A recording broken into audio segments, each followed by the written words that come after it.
Part 2, Mostly Stocks. Michael Steinhardt, the concept of variant perception. Michael Steinhardt's interest in the stock market dates back to his bar mitzvah, when his father gave him 200 shares of stock as a present. He recalls hanging out in the local brokerage office as a teenager, watching the ticker tape along with the old men, while his friends were out playing stickball. A very bright student, Steinhardt completed his education at an accelerated pace, graduating from the Wharton School of the University of Pennsylvania in 1960s at the age of 19. Steinhardt headed straight for Wall Street, landing his first job as a research assistant. In subsequent years, he held positions as a financial journalist and a research analyst. In 1967, having established a reputation as a talented analyst, Steinhardt and two other partners founded the investment firm of Steinhardt, Fine and Berkowitz, the predecessor to Steinhardt Partners. Fine and Berkowitz left the firm in the late 1970s. In the 21 years since its inception, Steinhardt's firm has achieved a truly remarkable track record. During that time, Steinhardt Partners has realized a compounded annual growth rate of over 30%, just under 25% after subtracting a 20% profit incentive fee. In comparison, the S&P 500 index registered only an 8.9% compounded annual growth rate, dividends included, during the same period. $1,000 invested with the firm at its start in 1967 would have grown to over $93,000 by spring 1998, after deducting profit incentive fees. To put that in perspective, the same $1,000 invested in a basket of S&P stocks would only have grown to $6,400. Gain is only part of the story. Steinhardt's track record also demonstrates admirable consistency. Steinhardt Partners has only witnessed 2 losing years. In both cases, the net loss was under 2% before profit. Incentive fee adjustments. Steinhardt's superior performance has been achieved by using a myriad of approaches. He is both a long-term investor and a short-term trader.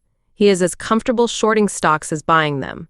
He will shift major chunks of the firm's capital into other investment vehicles, such as treasury securities, if he feels that is the best investment choice.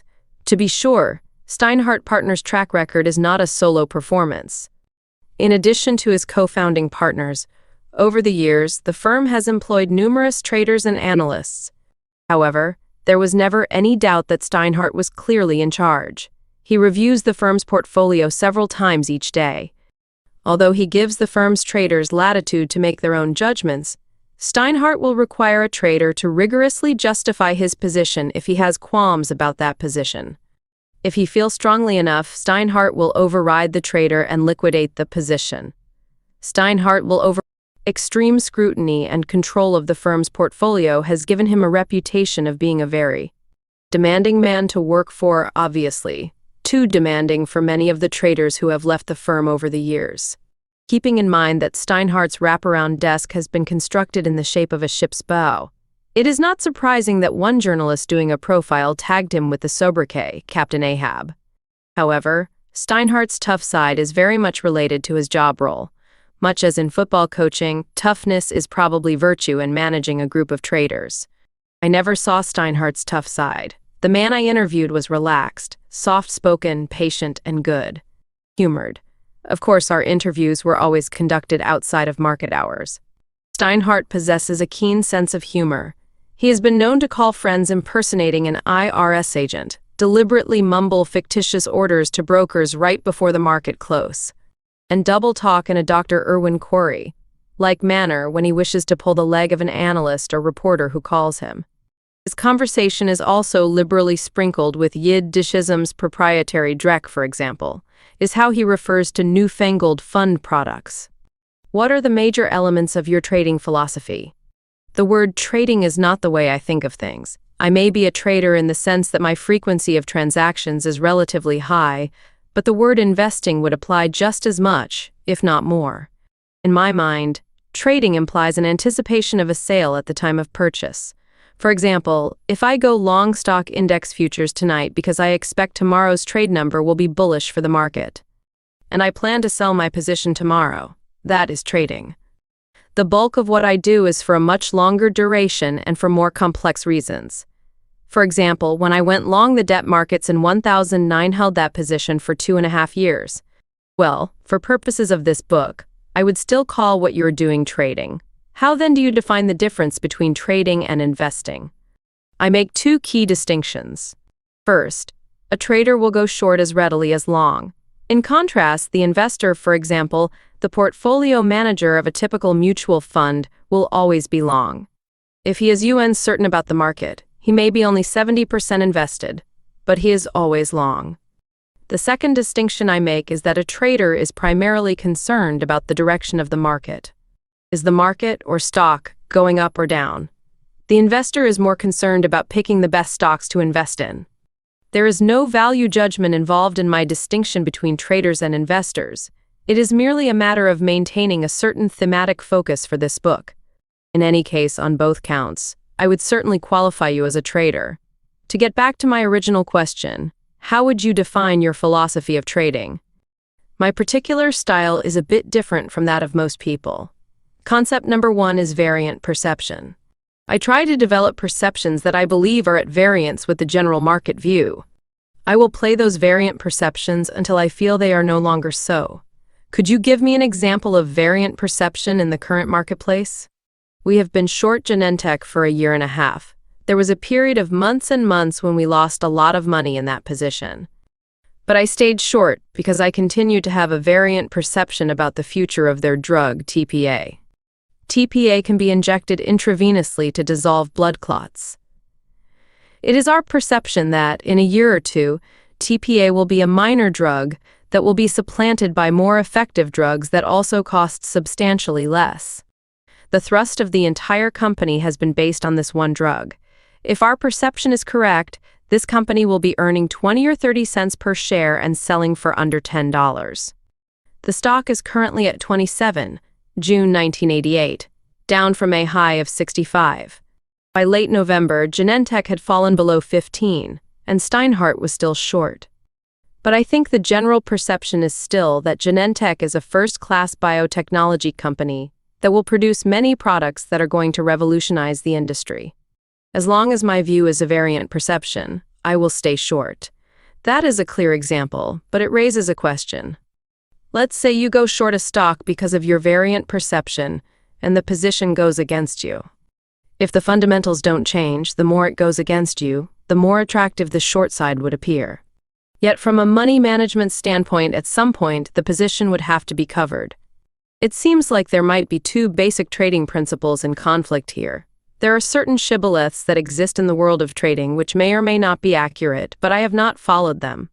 For example, there is a general view that you shouldn't short a stock until it has already peaked and started down, that you shouldn't go short until the stock is already reflecting problems that are evident for all to see. In some sense, I can understand that. Maybe that is a superficially safer way to short stocks and you can sleep more comfortably using that approach. However, I have never done it that way. My attitude has always been that to make money in the markets, you have to be willing to get in the way of danger. I have always tended to short stocks that were favorites and backed by a great deal of institutional enthusiasm. Generally speaking, I have tended to short too early and therefore have usually started off with losses in my short positions. If I short a stock and it goes up a lot, it may skew my exposure a bit, but as long as my variant perception is unchanged, I'll stay short. If I'm wrong, I'm wrong. Are you saying that as long as you think the fundamentals as you perceive them are unchanged, you will hang tough no matter how much the position goes against you? Right?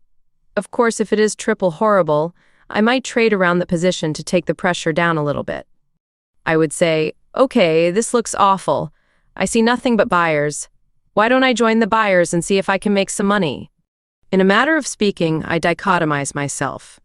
I have a fundamental view, which I believe in my heart, but I try to separate that from the short-term fervor intensity I may see in the market.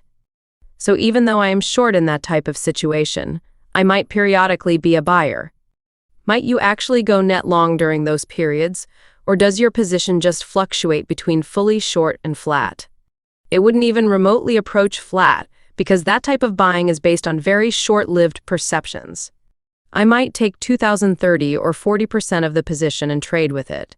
If you are very negative and short in a particular stock, but are not necessarily bearish on the industry, might you sometimes hedge yourself by buying another stock in that group against your short position? I have tried that at times, but have generally found it to be unsuccessful. What it tends to do is give me two problems instead of one.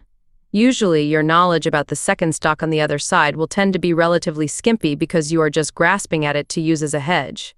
If your problem is so great that you need to hedge it, why not address the problem directly rather than taking on a totally separate position? Let's say you are short a paper stock and the paper stocks are roaring, so you buy another paper stock against it. Maybe your short stock will go up more, maybe the other stock will go up more. Who knows? If you have made a mistake, deal with the mistake, don't compound it. Besides the variant perception concept, what are some of the other elements of your trading? Philosophy? Philosophy? That is so distinctive. I don't use stop-loss orders or such. I don't use any rules about buying on, weakness or strength. I don't look at breakouts or breakdowns. I don't use charts. You don't use charts at all? Charts just leave me blank. He adopts a Jackie Mason-like speech pattern. I look at the stock. It has a fantastic chart. The chart has a base like this, and then if it goes up a little bit more, boy, it is a real breakout, blah, blah, blah, blah, blah. They all seem the same to me, but just from an informational standpoint, don't you use charts as a quick and easy way to see where a stock has traded over the years? By watching stocks as closely as I do, I get some sense of price levels, uptrends, ranges, and all that. Let's say you know that a stock has gone from $10 to $40. Wouldn't it matter to you how it went from $10 to $40? It makes no difference to me. Do you have any trading rules that you could define? Give me an example of a trading rail. A common example might be, before I get into a position, I know exactly where I am getting out. It doesn't necessarily have to be a risk control rule. It could be. No, I don't have any rules about stops or objectives. I simply don't think in those terms. At this point, there is a call on the speakerphone. The caller is giving Steinhardt some late-breaking news regarding a decision in a lawsuit against the tobacco industry. The verdict is back. Everyone was cleared except the Liggett Group, who had to pay a $400,000 fine and no punitive damages. Steinhardt replies, so it was basically a decision slightly in favor of the defendants. I went short the tobacco stocks about a month ago.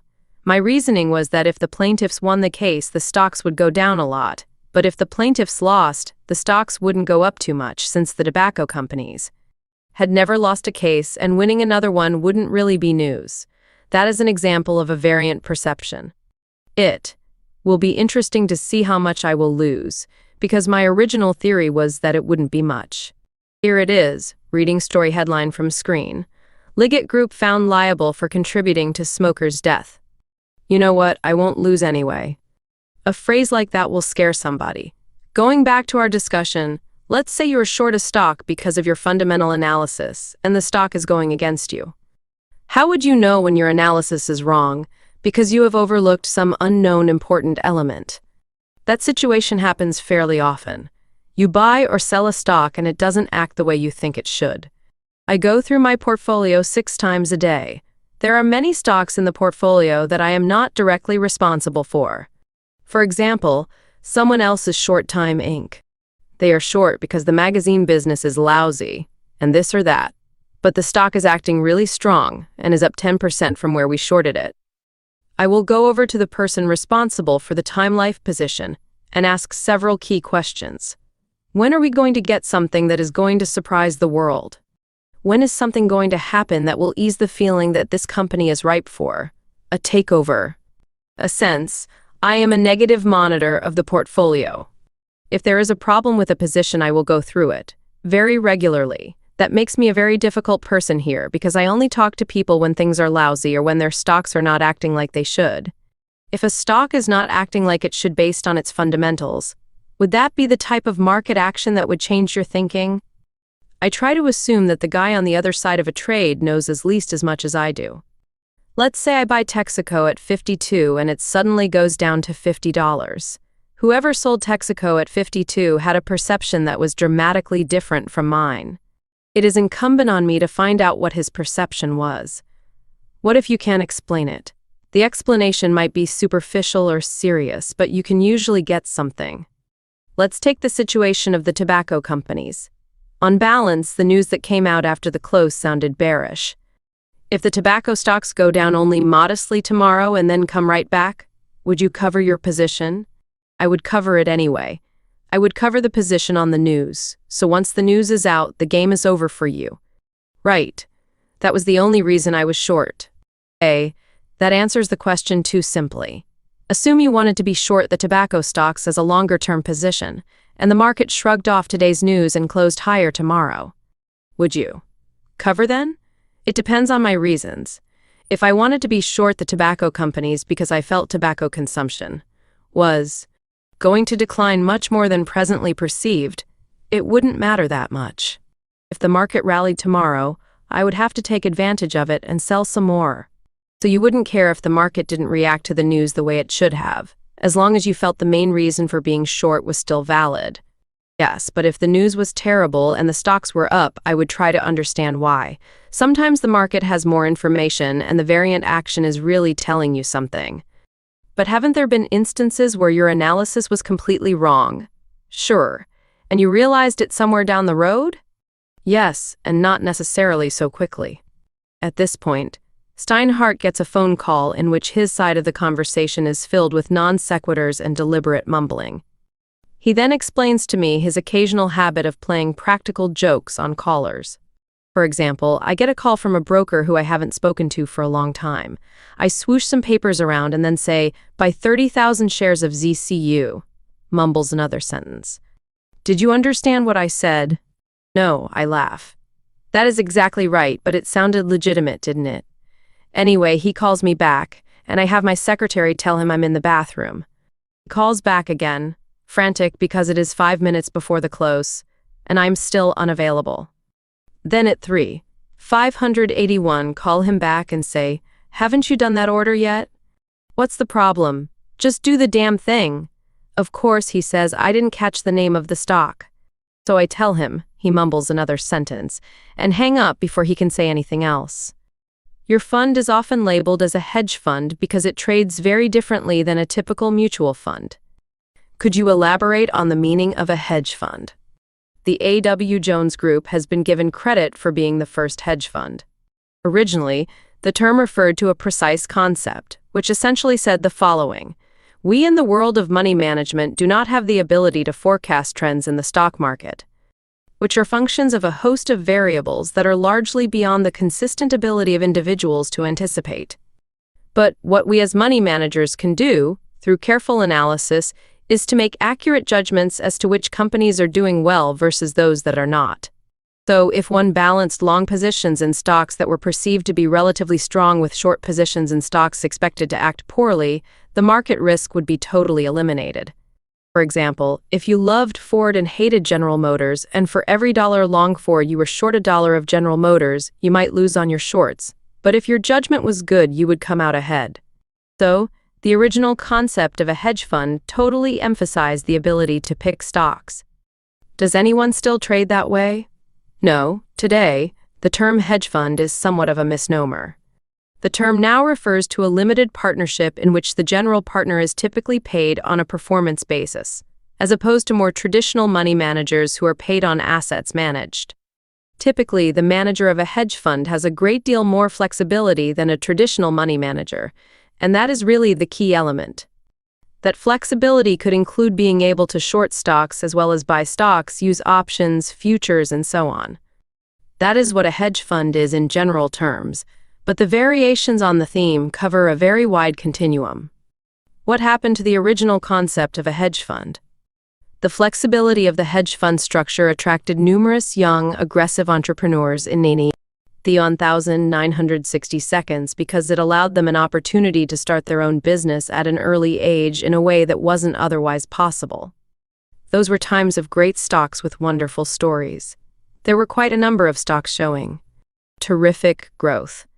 The people that came into the hedge fund business were not theoretical practitioners of the idea of hedging, but were more interested in the idea of being their own bosses and having the flexibility to be long a lot of stock. Although they also had the flexibility of being short, they didn't use it in any serious way.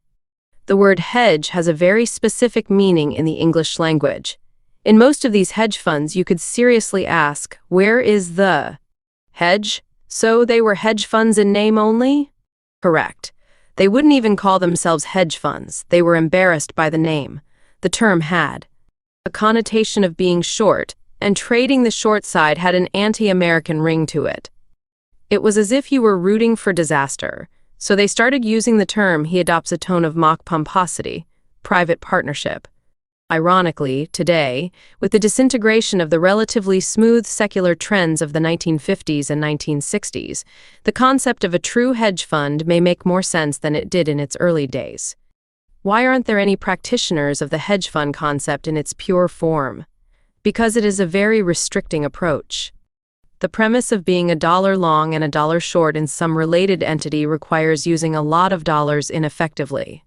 How different are Ford and General Motors going to be? They are both affected by the same macroeconomic factors.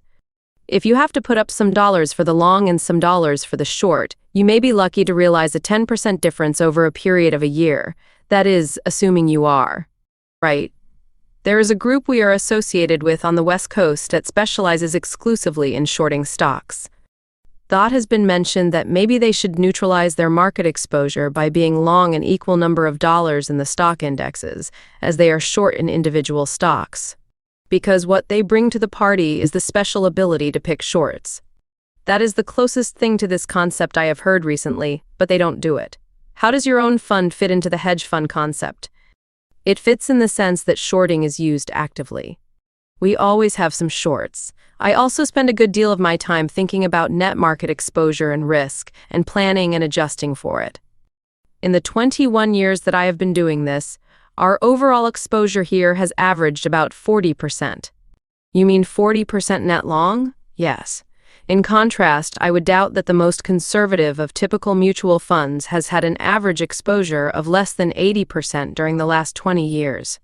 On average, you have been about 40% net long. What range does that encompass? I remember being 15 or 20% net short at one point, and at another time, being over 100% net so. You have the flexibility of being net short as well. As net long? Yes.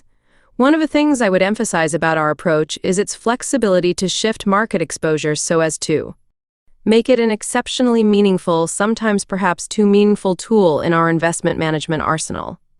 How do you determine your outlook for the general market direction, since that is obviously a very critical element of your approach? It is really beyond definition, except to say that there are a host of variables, with some sometimes more important than others, and they change all the time. Having done it as long as I have gives me the opportunity to be 51% right rather than 50% right. Long. Does that imply that your main profitability comes from stock selection as opposed to net exposure adjustments for anticipated changes in the broad market direction?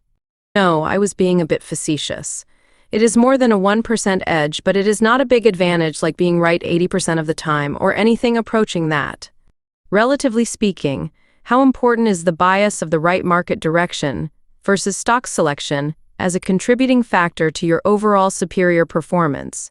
As I look back on the past 21 years, there is no set pattern of successful activity. In some years, we did particularly well on the strength of a few well-chosen stocks. In other years, we did exceptionally well because we were on the right side of the market. For example, in 1974, when the market went down enormously, we were up substantially, largely because we were net short. There were other periods when the bulk of our money was made in bonds. I think there is a message in the fact that there is no real pattern. Anyone who thinks he can formulate success in this racket is deluding himself. Because it changes too quickly. As soon as a formula is right for any length of time, its own success carries the weight of its inevitable failure. What made you sufficiently confident of lower stock prices to go net short in 1973-1974? The anticipation of a recession. Based on what? I felt that the higher inflation rates of that period would lead to higher interest rates, which in turn would ILO down the economy. Were you negative on the stock market in the period preceding the major 1982 bottom as well? Not as strongly.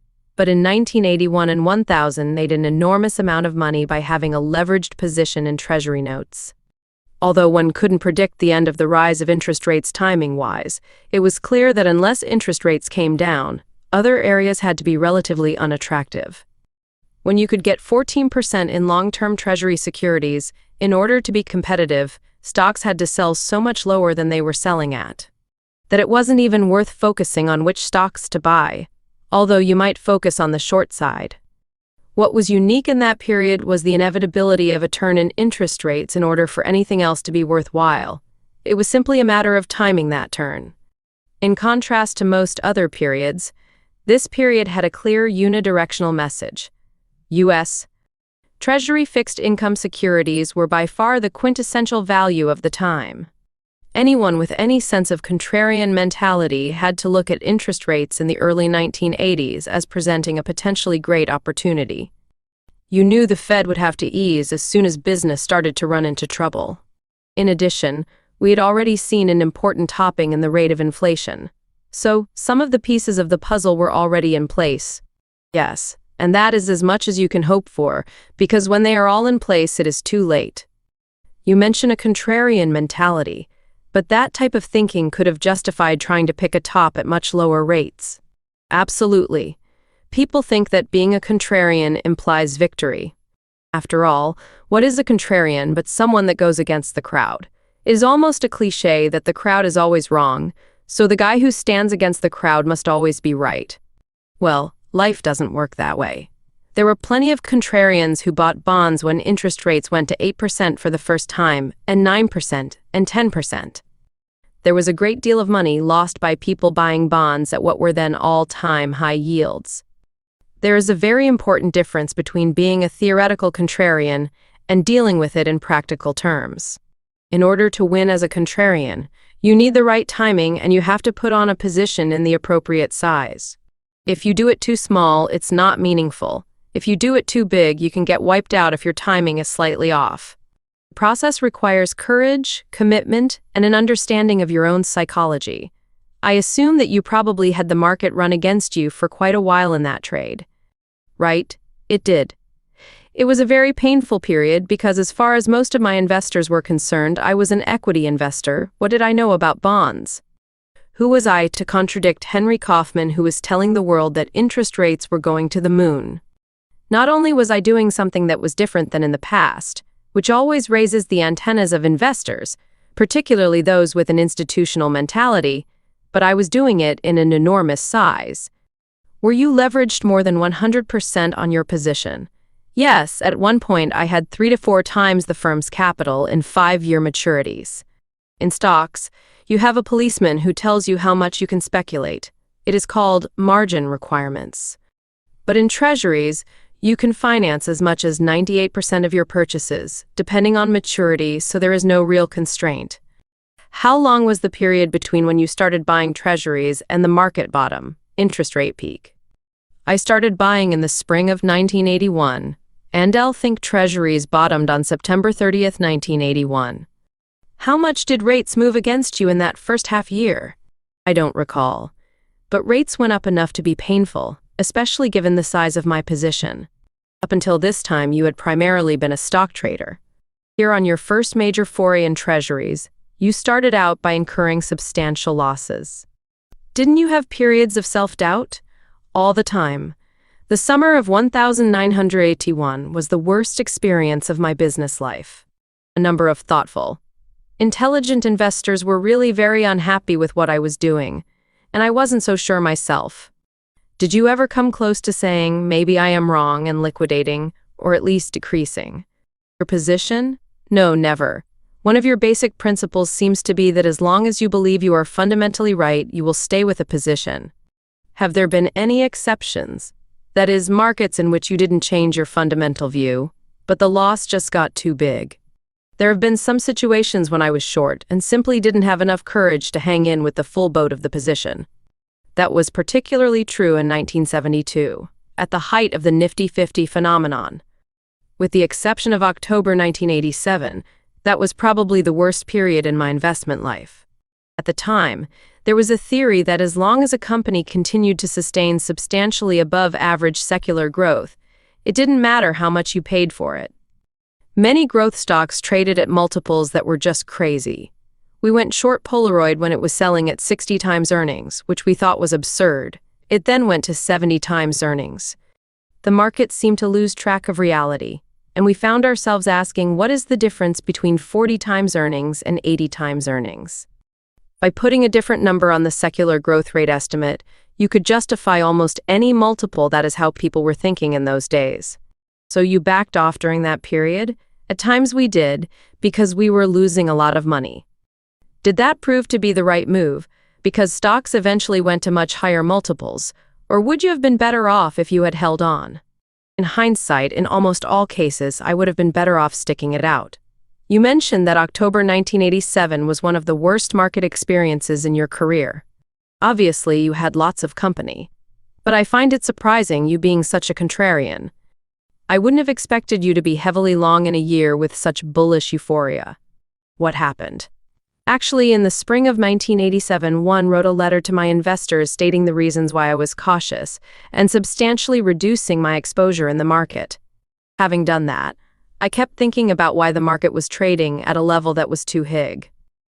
By historic standards, I came to the conclusion that the quintessential issue was a unique combination of phenomena occurring in the American equity markets, a substantial continuous reduction in the amount of equities outstanding, coinciding with a more liberal attitude toward debt.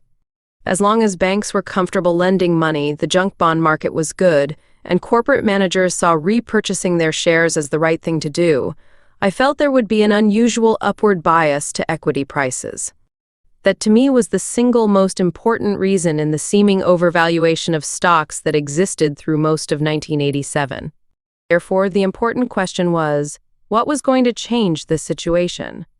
The answer was a recession, and whenever that recession would come, its impact would be horrendous because the government didn't have the flexibility to fight it since they had deviated from a counter-cyclical fiscal policy during the expansion phase.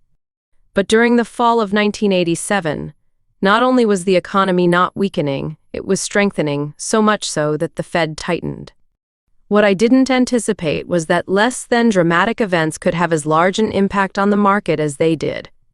What was the real importance of the Fed tightening? Ordinarily, that might have created a 100 or 200-point decline in the stock market, but not a 500-point decline.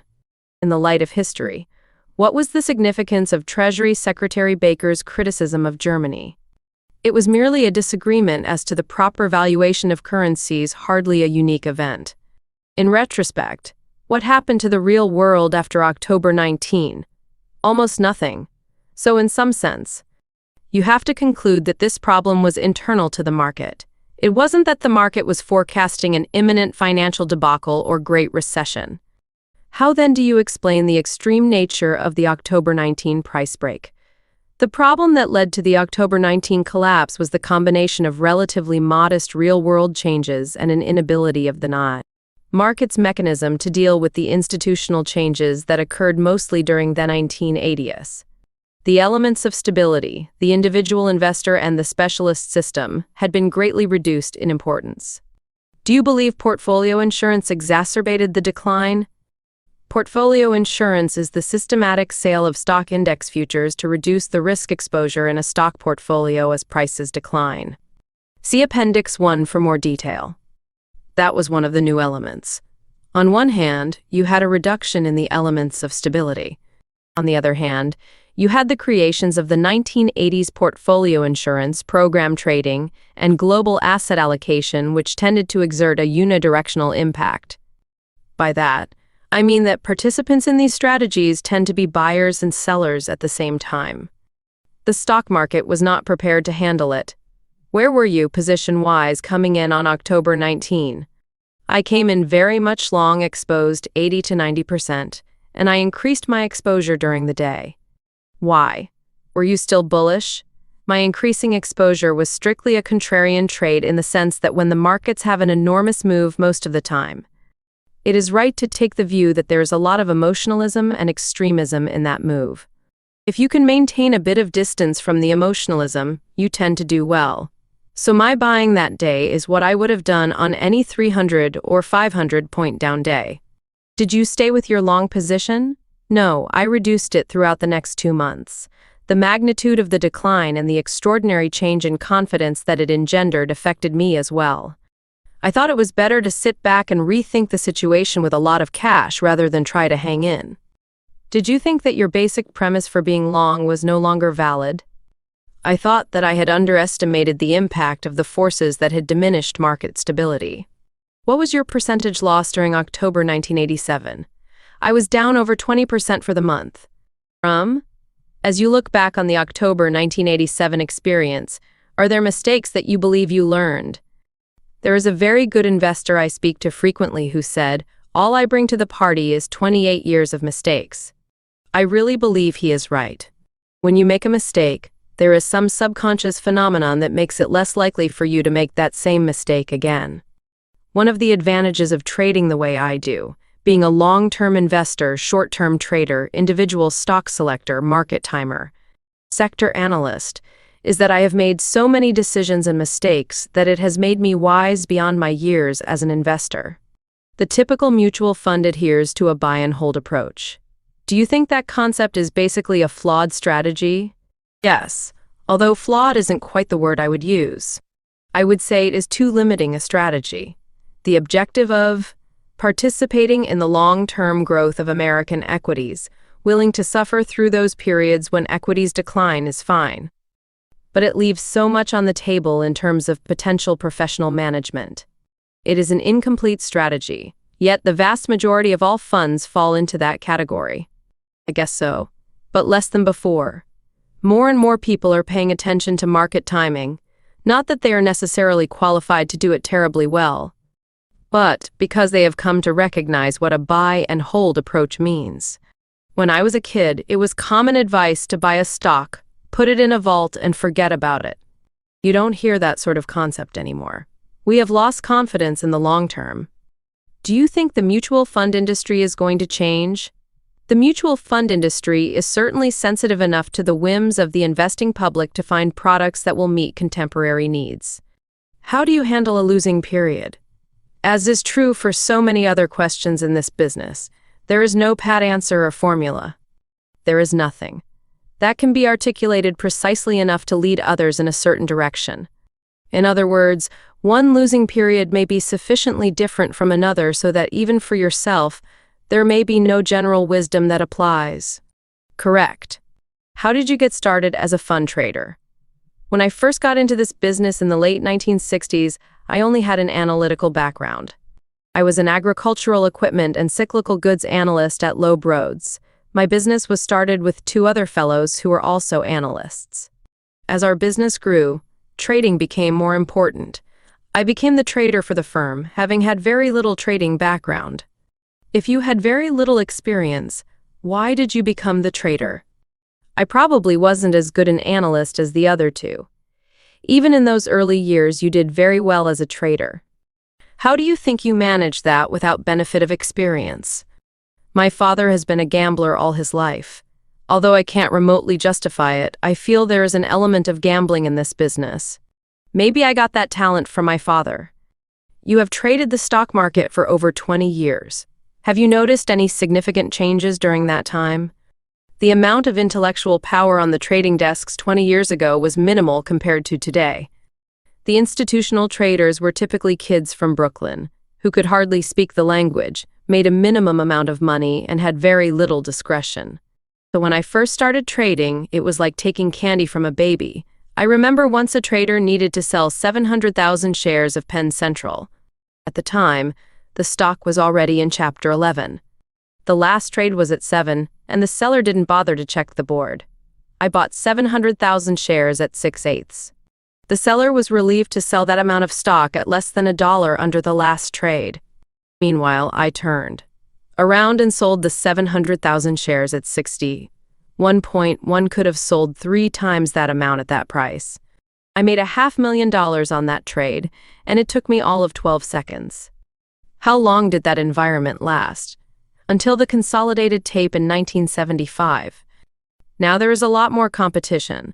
The people on the trading desks are much brighter. Another change is that retail buyers and sellers have diminished greatly in importance. The market has become institutionalized. Individuals buy stock through mutual funds. Brokerage firms don't sell customers stocks so much as they sell those horrible mutual funds and other awful things they call financial products. PERT. The most import is that the world has become much more short-term oriented. All sorts of people who used to be investors are now traders. The institutions now define themselves as enterprises whose goal is to achieve the highest rate of return, when they used to define themselves as long-term investors. People's confidence in their ability to predict secular trends has greatly diminished. In 1967, it would be typical to see a report by a brokerage firm estimating MC Donald's per-share earnings up to the year 2000. Those people thought they could estimate long-term earnings because companies were growing in a stable and predictable way. They believed in America and steady growth. Today, stocks don't lend themselves to the same type of secular analysis. The implication of secular growth trend analysis, not having worked in the 1970s and 1980s, relates to the question of trading. In the 1950s and 1960s, the heroes were the long-term investors. Today, the heroes are the wise guys. There are people like Goldsmith, who lauds the virtues of capitalism. He talks about what I did for Goodyear. What did he do for Goodyear? He was in there for 7 months, made $8 zillion for himself, and left the management after taking green mail. He talks about what he did for Goodyear because he is uncomfortable and has to somehow associate himself with the capitalist process. He and these other people have to bitch and moan about management, but they don't know their ass from their elbow about running companies. With the breakdown of certain laws, people are allowed to do things they weren't allowed to do before. What laws are you referring to? The Justice Department's reinterpretation of takeover laws, the definition of what is and is not monopolistic. What would be the most important advice you could give to the layman? One of the allures of this business is that sometimes the greatest ignoramus can do very well.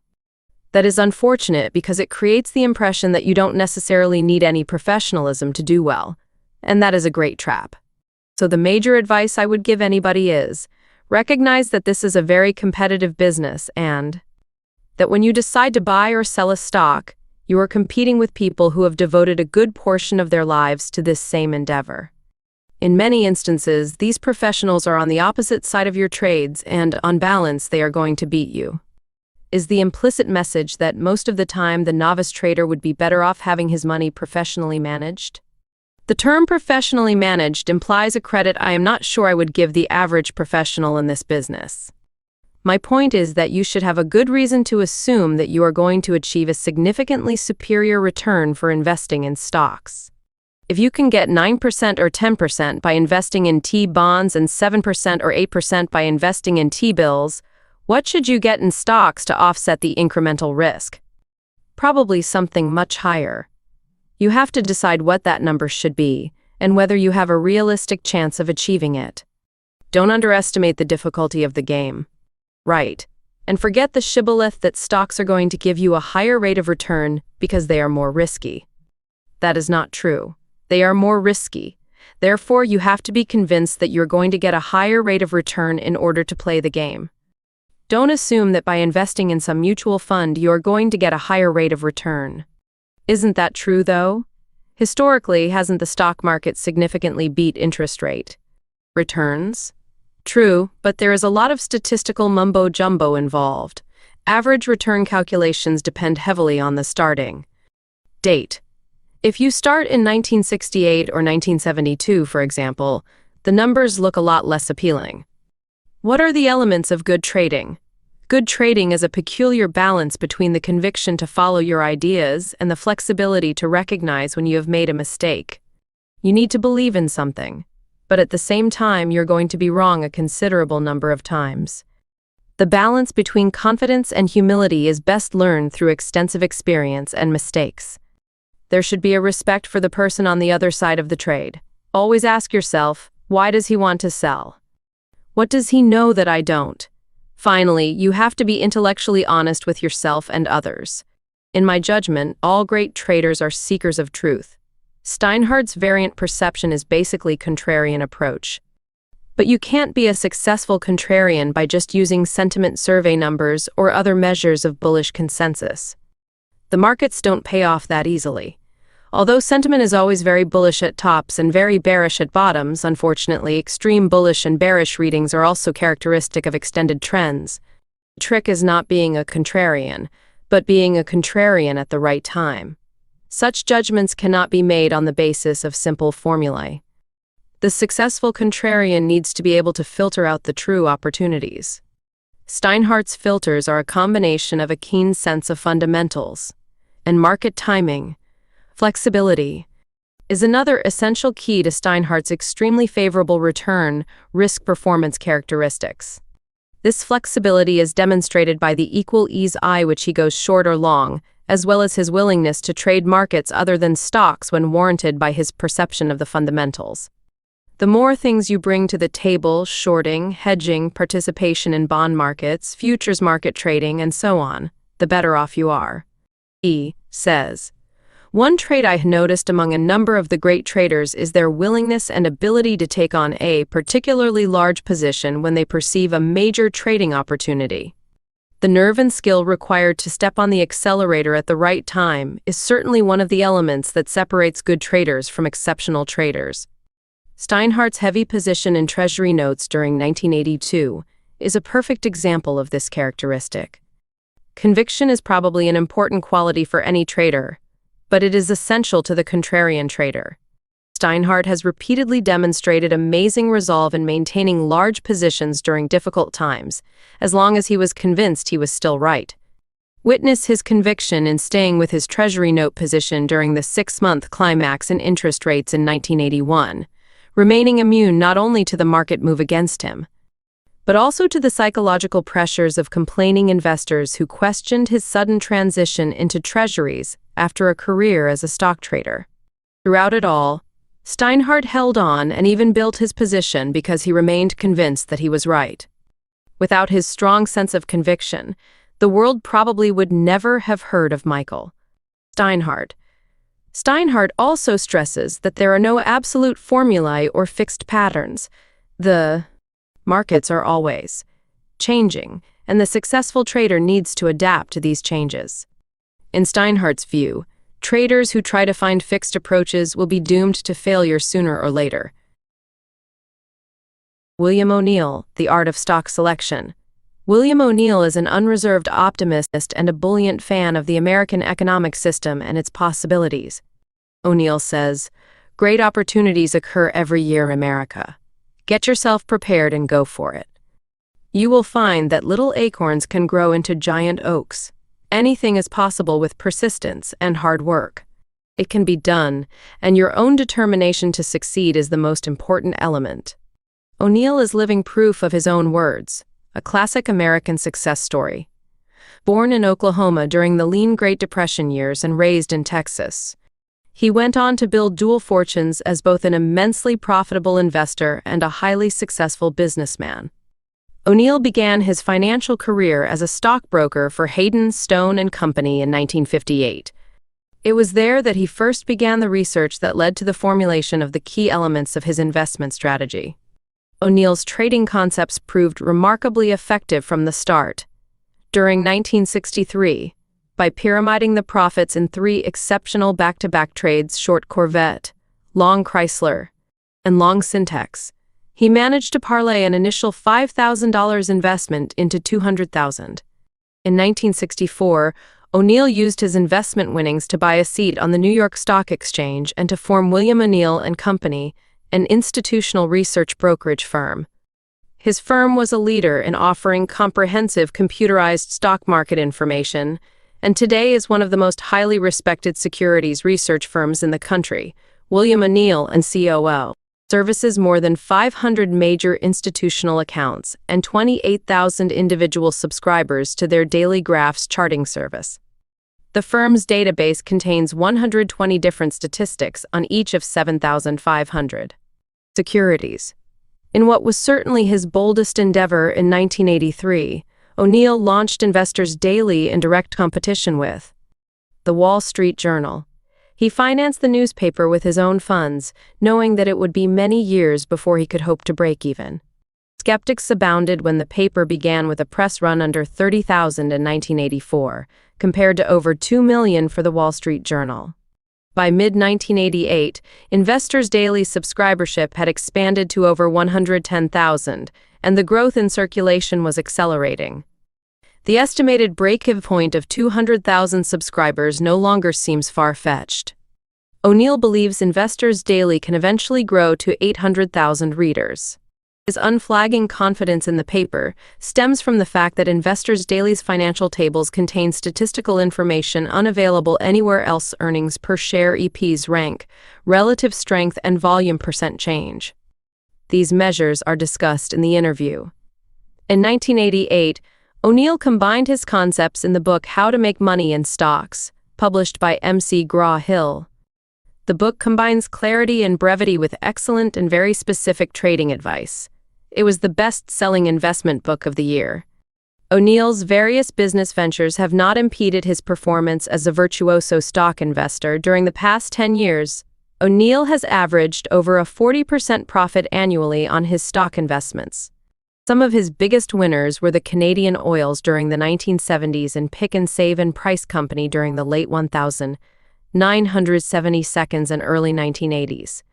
Perhaps O'Neill's most famous market calls were 2 full-page Wall Street Journal ads heralding imminent major bull markets. The timing of these ads could hardly have been better. March 1978 and February 1982. William O'Neill and Company is a no-frills operation. Rarely have I seen a more crowded office environment. O'Neill, however, does not single himself out for any special privileges. In what must surely be a rarity among chief executive officers, he shares his office with 2 other employees. O'Neill impressed me as being articulate, confident, opinionated, and very bullish on America. I think it would be fair to describe your stock investment approach as individualistic and original. Where did you first develop your trading ideas? I went through the same process that most people do. I subscribed to a few investment letters, and most of them didn't do too well. I found that theories like buying low-price stocks or stocks with low-price earnings-PE ratios were not very sound. When did you first find an approach that worked? Back in 1959, did a study of the people that were doing very well in the market. At that time, the Dreyfus Fund was a very small fund, managing only about $15 million. Jack Dreyfus, who managed the fund, was doubling the results of all of his competitors. So I got copies of their prospectus and quarterly reports and plotted on charts precisely where they had purchased each of their stocks. There were over 100 of these securities, and when I laid them out on a table, I made my first real discovery. Not some, not most, but every single stock had been bought when it went to a new high price. So the first thing I learned about how to get superior performance is not to buy stocks that are near their lows, but to buy stocks that are coming out of broad bases and beginning to make new highs relative to the preceding price base. You are trying to find the beginning of a major move so that you don't waste 6 or 9 months sitting in a stock that is going nowhere. I studied the stocks that were big winners in past years and tried to find the characteristics they had in common before they became major successes. I didn't just limit myself to preconceived notions like PE ratios. I examined a lot of variables to develop a model based on how the real world worked. Can you describe this model for picking winning stocks? I use the easy-to-remember acronym CANSLM. Each letter of this name represents one of the 7 chief characteristics of the all-time great winning stocks during their early developing stages, just before they made huge advances. The C stands for current earnings per share. The best performing stocks showed a 70% average increase in earnings for the current quarter over the same quarter in the prior year before they began their major advance. I am continually amazed by how many individual investors, and even pension fund managers, buy common stocks with unchanged or lower current quarter earnings. There is absolutely no reason for a stock to go up if the current earnings are poor, if, as our research demonstrated, the best stocks had large profit increases before they advanced rapidly in price. Why should anybody settle for mediocre earnings? So our first basic rule in stock selection is that quarterly earnings per share should be up by at least 20 to 50% year to year. The A in our formula stands for annual earnings per share. In our studies, the prior 5-year average annual compounded earnings growth rate of outstanding performing stocks at their early emerging stage was 24%. Ideally, each year's earnings per share should show an increase over the prior year's earnings. It is a unique combination of both strong current earnings and high average earnings growth that creates a superb stock. The EPS rank, which is published in Investors Daily, combines a stock's percent earnings increase during the past 2 quarters with the past 5-year average percent earnings and compares that figure to every other stock we cover. An EPS rank of 95 means that a company's current and 5-year historical earnings have outperformed 95% of all other companies. The N in our formula stands for something new. The new can be a new product or service, a change in the industry, or new management. In our research, we found that 95% of the greatest winners had something new that fell within these categories. The new also refers to a new high price for the stock. In our seminars, we find that 98% of investors are unwilling to buy a stock at a new high. Yet, it is one of the great paradoxes of the stock market that what seems too high usually goes higher, and what seems too low usually goes lower. The S in the formula stands for shares outstanding. 95% of the stocks that performed best in our studies had less than 25 million shares of capitalization during the period when they had their best performance. The average capitalization of all of these stocks was 11.8 million shares, while the median figure was only 4.6 million. Many institutional investors handicap themselves by restricting their purchases to only large capitalization companies. By doing so, they automatically eliminate some of the best growth companies. The L in our formula stands for leader or laggard. The 500 best performing stocks during the 1953-1985 period had an average relative strength of 87 before their major price increase actually began. The relative strength measures a stock's price performance during the past 12 months compared to all other stocks, for example. A relative strength of 80 would mean that the given stock outperformed 80% of all other stocks during the past year. So, another basic rule in stock selection is to pick the leading stocks, the ones with the high relative strength values, and avoid the laggard stocks. I tend to restrict purchases to companies with relative strength ranks above 80. The I in the formula stands for institutional sponsorship. The institutional buyers are by far the largest source of demand for stocks. Leading stocks usually have institutional backing. However, although some institutional sponsorship is desired, excessive sponsorship is not, because it would be a source of large selling if anything went wrong with the company or the market in general. This is why the most widely owned institutional stocks can be poor performers. By the time a company's performance is so obvious that almost all institutions own a stock, it is probably too late to buy. The M in our formula stands for market. 3 out of 4 stocks will go in the same direction as a significant move in the market averages. That is why you need to learn how to interpret price and volume on a daily basis for signs that the market has topped. At any given time, less than 2% of the stocks in the entire market will fit the CANSLIM formula. The formula is deliberately restrictive because you want to pick only the very best.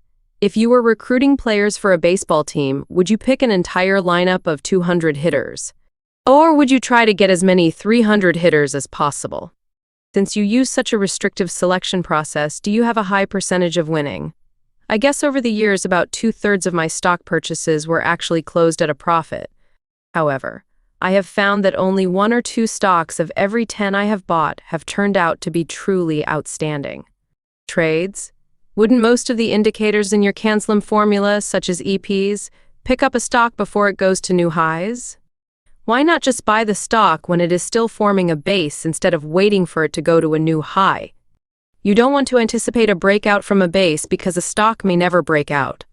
You can buy too soon as well as too late. The idea is to buy when there is the least probability of a loss.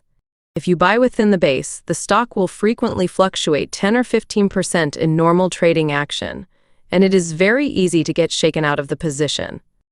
But if I buy at exactly the right time, the stock is usually not going to go down to my maximum 7% stop loss point.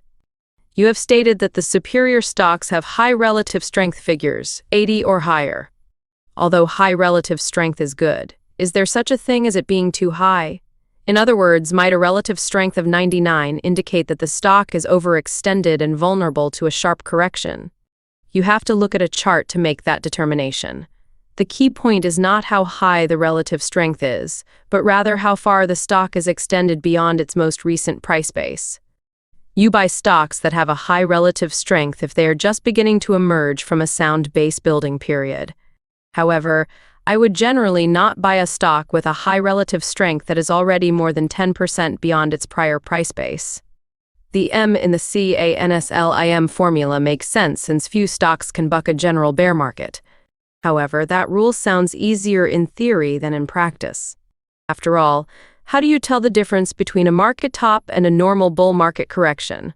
Top formations in the market averages occur in only one of two ways. First, the average moves up to a new high but does so on low volume. This tells you that the demand for stocks is poor at that point and that the rally is vulnerable. Second, volume surges for several days, but there is very little, if any, upside price progress as measured by market closes. In this latter case, there may not be a pickup in volume when the market initially tops, since the distribution has taken place on the way up. Another way to determine the direction of the general market is to focus on how the leading stocks are performing. If the stocks that have been leading the bull market start breaking down, that is a major sign the market has topped. Another important factor to watch is the Federal Reserve discount rate. Usually, after the Fed raises the rate 2 or 3 times, the market runs into trouble. The daily advanced decline line is sometimes a useful indicator to watch for signs of a market top. The advanced decline line illustrates the difference between the total number of New York Stock Exchange stocks advancing each day versus the number declining. Frequently, the advanced decline line will lag behind the market averages and fail to penetrate prior peaks after the averages reach new highs. This indicates that fewer stocks are participating in the market advance. When you believe that the general market has entered a bearish phase, would you advise going short rather than merely liquidating longs? I don't normally advise people to sell short unless they are professional traders. Selling short is quite tricky. I myself have only made significant profits on the short side of 2 of the last 9 bear markets. A stock should never be sold short because its price looks too high. The idea is not to sell short at the top, but at the right time. Short selling of individual stocks should only be considered after the general market shows signs of a top. The best chart pattern to short is one in which a stock breaks out on the upside of its 3rd or 4th base and then fails. The stock should be breaking down toward the low end of its previous base pattern on increased volume. After the first serious price break below the base, there will usually be several pullback attempts.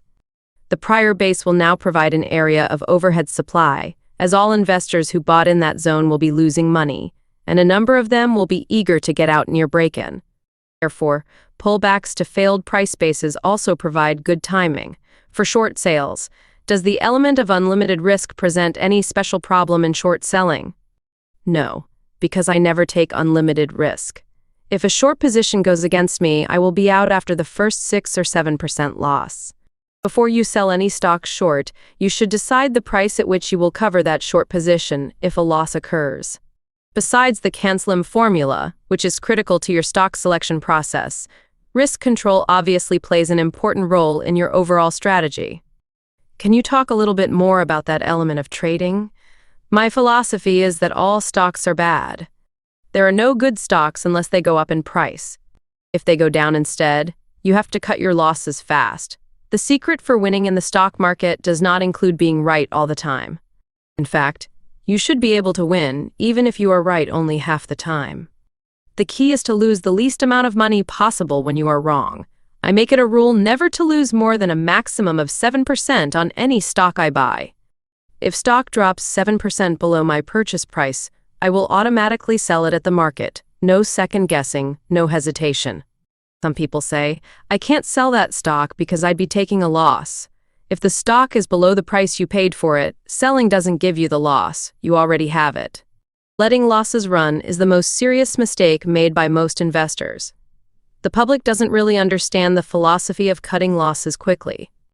If you don't have a rule like cutting a loss at 7%, then in bear markets like 1973-74 you can lose 70 or 80% on your holdings. I have seen people go bankrupt in that type of situation. If you aren't willing to cut your losses short, then you probably should not buy stocks. Would you drive your car without brakes? In my book, I repeat a story told by Fred C. Kelly, the author of Why You Win or Lose, that provides the best example.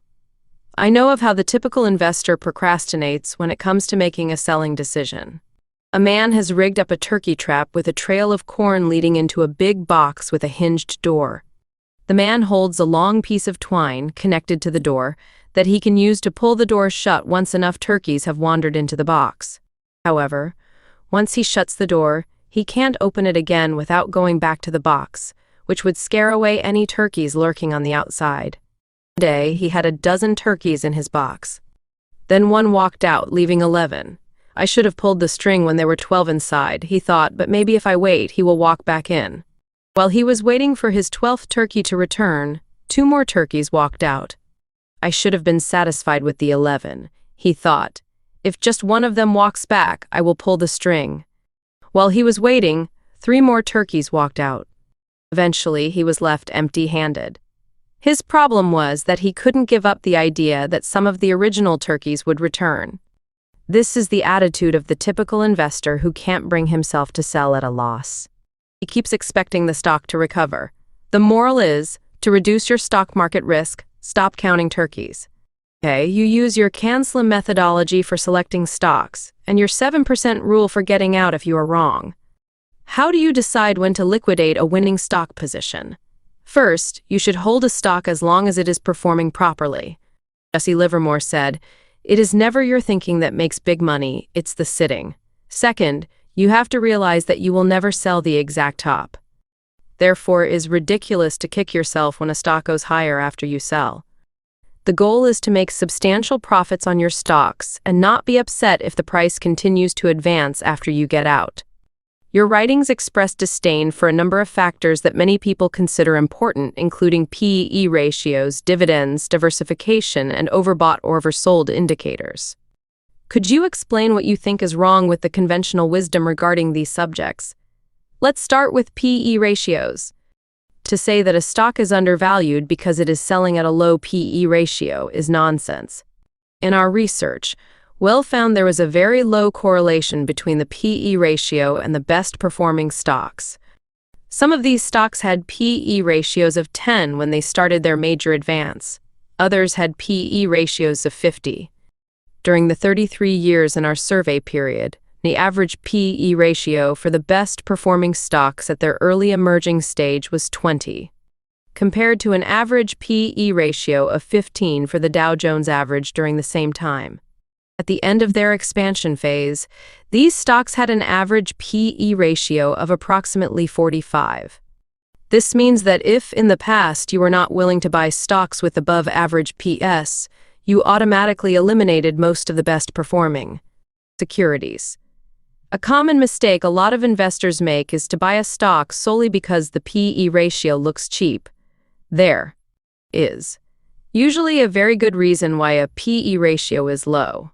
Many years ago, when I was first beginning to study the market, I bought Northrop at 4 times earnings and watched in disbelief as the stock eventually declined to 2 times earnings. Another common mistake is selling stocks with high P/E ratios. I still remember in 1962 when an investor barged into my friend's brokerage office, declaring in a loud voice that Xerox was drastically overpriced because it was selling at 50 times earnings. He went short. At 88, Xerox eventually went to $1,300, adjusting for stock splits. Your thoughts on dividends? There is no correlation between dividends and a stock's performance. High fact, the more a company pays in dividends, the weaker their posture, because they may have to pay high interest rates to replace funds paid out in dividends. It is naive to hold stocks that are going down because they pay dividends. If you're getting a 4% dividend and the stock goes down 25%, Your net yield is a 21% loss. How about overbought, oversold indicators? I rarely pay any attention to overbought, oversold indicators. I once hired a well-known professional who specialized in such technical indicators. At the very point during the 1969 market break when I was trying to convince portfolio managers to liquidate stocks and move to cash. He was telling them it was too late to sell because his indicators said the market was very oversold. Once his indicators were oversold, the market break really accelerated. The final item on my list of your most prominent conventional wisdom targets is diversification. Diversification is a hedge for ignorance. I think you are much better off owning a few stocks and knowing a great deal about them. By being very selective, you increase your chances of picking superior performers. You can also watch those stocks much more carefully, which is important in controlling risk. How many issues would you advise a typical investor to hold at any one time? For an investor with 5,000 1 or 2, 10,000 3 or 4, 25,000 4 or 5, 50,000, 5 or 6, and 100,000 or more, 6 or 7. Aside from the subjects we have just discussed, is there anything else you consider a major public misconception? Most investors think that charts are hocus pocus. Only about 5 to 10% of investors understand charts. Even a lot of professionals are totally ignorant about charts. Just as a doctor would be foolish not to use X-rays and EKGs, investors would be foolish not to use charts. Charts provide valuable information about what is going on that cannot be obtained easily any other way. They allow you to follow a huge number of different stocks in an organized manner. Earlier, you talked about using volume as a clue that the market averages were topping. Do you also use volume as an indicator in trading individual stocks? The volume in a stock is a measure of supply and demand. When a stock is beginning to move into new high ground, volume should increase by at least 50% over the average daily volume in recent months. High volume at a key point is an extraordinarily valuable tip-off that a stock is ready to move. Volume can also be used in a reverse manner. When prices enter a consolidation after an advance, volume should dry up very substantially. In other words, there should be very little selling coming into the market. During a consolidation, declining volume is generally constructive. How do you handle a losing streak? If you hit a losing streak and it is not because what you are doing is wrong, that tells you the whole market may be going bad. If you have 5 or 6 straight losses, you want to pull back to see if it is time to start moving into cash. The M in your CANSLIM formula emphasizes the importance of being out of the market, at least on the long side during major bear phases. Since most mutual funds, by their very structure, remain heavily invested in stocks throughout both bull and bear markets, does this imply that you believe mutual funds are a poor investment? This is going to surprise you. Think mutual funds are an absolutely outstanding way to invest. I believe that every person should own their own home, own real estate, and have an individual stock account or own mutual funds. Those are the only ways you can make any substantial income above your salary.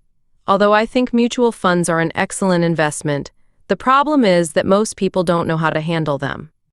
The key to success in mutual funds is to sit and not to think.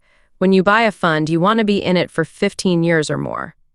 That is how you will make the really big money. But in order to do that, you need the courage to sit through 3, 4, or 5 bear markets. The typical diversified growth stock fund will go up 75 to 100% in a bull market, but it will decline by only 20 to 30% in a bear market.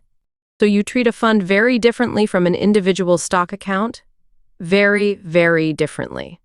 With an individual stock, you absolutely have to have a stop-loss point because you never know how far down the stock is going. I remember selling a 100 stock one time, and it eventually went to one point one didn't have any idea it was going down that far. But what would have happened if I had held on to it? One mistake like that and you can't come back. In contrast, in a mutual fund, you should sit through the bear markets. Since most funds will be diversified in 100 or more stocks across the American economy, when stocks recover after a bear market, these funds will recover as well. They almost have to. Unfortunately, in a bear market, Most people get scared and decide to switch, ruining their long-term holding plan. Actually, when a good diversified growth fund is down sharply, you should buy more. Would it be fair to say that the general public tends to treat funds like they should individual stocks and stocks like they should funds? By that I mean, they tend to hold on to their losers in individual stocks, but liquidate their mutual funds when they are down sharply. Yes, that is exactly right. Because of the emotional element, most of what people do in the market is wrong. Along that line, what are the biggest mistakes investors generally make? In my book, I have a chapter on 18 common mistakes. The following list of common mistakes is excerpted from O'Neill's book, How to Make Money in Stocks, published by M.C. Graw-Hill in 1988. 1. Most investors never get past the starting gate because they do not use good selection criteria. They do not know what to look for to find a successful stock. Therefore, they buy fourth-rate, nothing to write home about stocks that are not acting particularly well in the marketplace and are not real market leaders. 2. A good way to ensure miserable results is to buy on the way down in price. A declining stock seems a real bargain because it's cheaper than it was a few months earlier.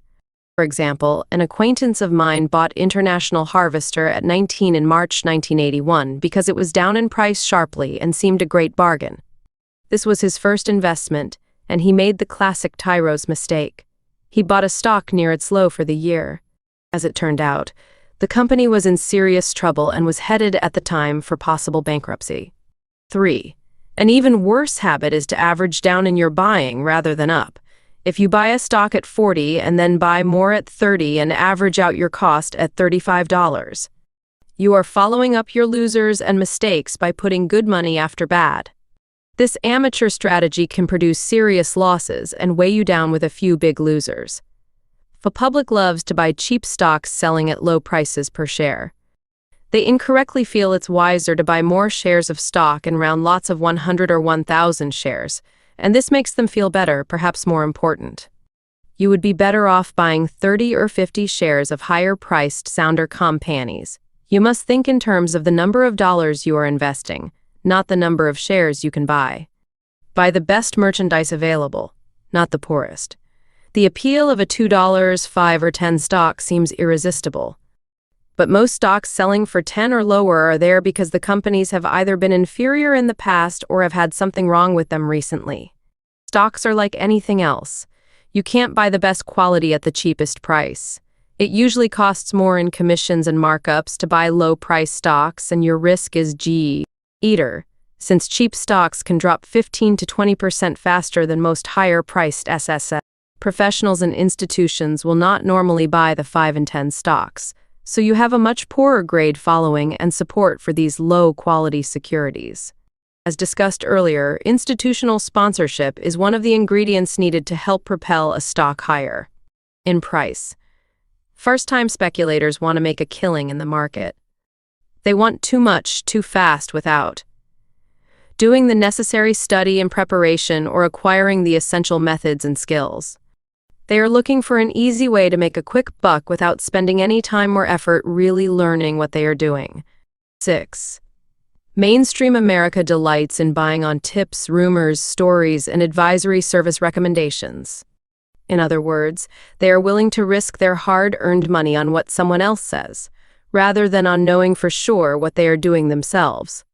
Most rumors are false, and even if a tip is correct, the stock ironically will, in many cases, go down in price. 7. Investors buy second-rate stocks because of dividends or low price-earnings ratios. Dividends are not as important as earnings per share. In fact, the more a company pays in dividends, the weaker the company may be because it may have to pay high interest rates to replenish internally needed funds that were paid out in the form of dividends. An investor can lose the amount of a dividend in 1 or 2 days' fluctuation in the price of the stock. A low PE, of course, is probably low because the company's past record is inferior. 8. People buy company names they are familiar with, names they know. Just because you used to work for General Motors doesn't make General Motors necessarily a good stock to buy. Many of the best investments will be names you won't know very well but could and should know if you would do a little studying and research. 9. Most investors are not able to find good information and advice. Many, if they had sound advice, would not recognize or follow it. The average friend, stockbroker, or advisory service could be a source of losing advice. It is always the exceedingly small minority of your friends, brokers, or advisory services that are successful enough in the market themselves that merit your consideration. Outstanding stockbrokers or advisory services are no more frequent than are outstanding doctors, lawyers, or baseball players. Only 1 out of 9 baseball players that sign professional contracts ever make it to the big leagues, and, of course, the majority of ball players that graduate from college are not even good enough to sign a professional contract. 10. Over 98% of the masses are afraid to buy a stock that is beginning to go into new high ground price-wise. It just seems too high to them. Personal feelings and opinions are far less accurate than markets. Ione. The majority of unskilled investors stubbornly hold on to their losses when the losses are small and reasonable. They could get out cheaply, but being emotionally involved and human, they keep waiting and hoping until their loss gets much bigger and costs them dearly. 12. In a similar vein, investors cash in small, easy-to-take profits and hold their losers. This tactic exactly the opposite of correct investment procedure. Investors will sell a stock with a profit before they will sell one with a loss. Individual investors worry too much about taxes and commissions. Your key objective should be to first make a net profit. Excessive worrying about taxes usually leads to unsound investments in the hope of achieving a tax shelter. At other times in the past, investors lost a good profit by holding on too long, trying to get a long-term capital gain. Some investors, even erroneously, convince themselves they can't sell because of taxes, strong ego, weak judgment. Commission costs of buying or selling stocks, especially through a discount broker, are a relatively minor factor compared to more important aspects such as making the right decisions in the first place and taking action when needed. One of the great advantages of owning stock over real estate is the substantially lower commission and instant marketability and liquidity. This enables you to protect yourself quickly at a low cost or to take advantage of highly profitable new trends as they continually evolve. 14. The multitude speculates in options too much because they think it is a way to get rich quick. When they buy options, they incorrectly concentrate entirely in shorter-term, lower-priced options that involve greater volatility and risk rather than in longer-term options. The limited time period works against short-term option holders. Many option speculators also write what are referred to as naked options, which are nothing but taking a great risk for a potentially small reward, and, therefore, a relatively unsound investment procedure. 15. Novice investors like to put price limits on their buy and sell orders. They rarely place market orders. This procedure is poor because the investor is quibbling for eighths and quarters of a point, rather than emphasizing more important and larger overall movement. Limit orders eventually result in your completely missing the market and not getting out of stocks that should be sold to avoid substantial losses. 16. Some investors have trouble making decisions to buy or sell. In other words, they vacillate and can't make up their minds. They are unsure because they really don't know what they are doing. They do not have a plan, a set of principles, rules to guide them, and therefore are uncertain of what they should be doing. Most investors cannot look at stocks objectively. They are always hoping and having favorites, and they rely on their hopes and personal opinions rather than paying attention to the opinion of the marketplace, which is more frequently right. 18. Investors are usually influenced by things that are not really crucial, such as stock splits, increased dividends, news announcements, and brokerage firm or advisory recommendations.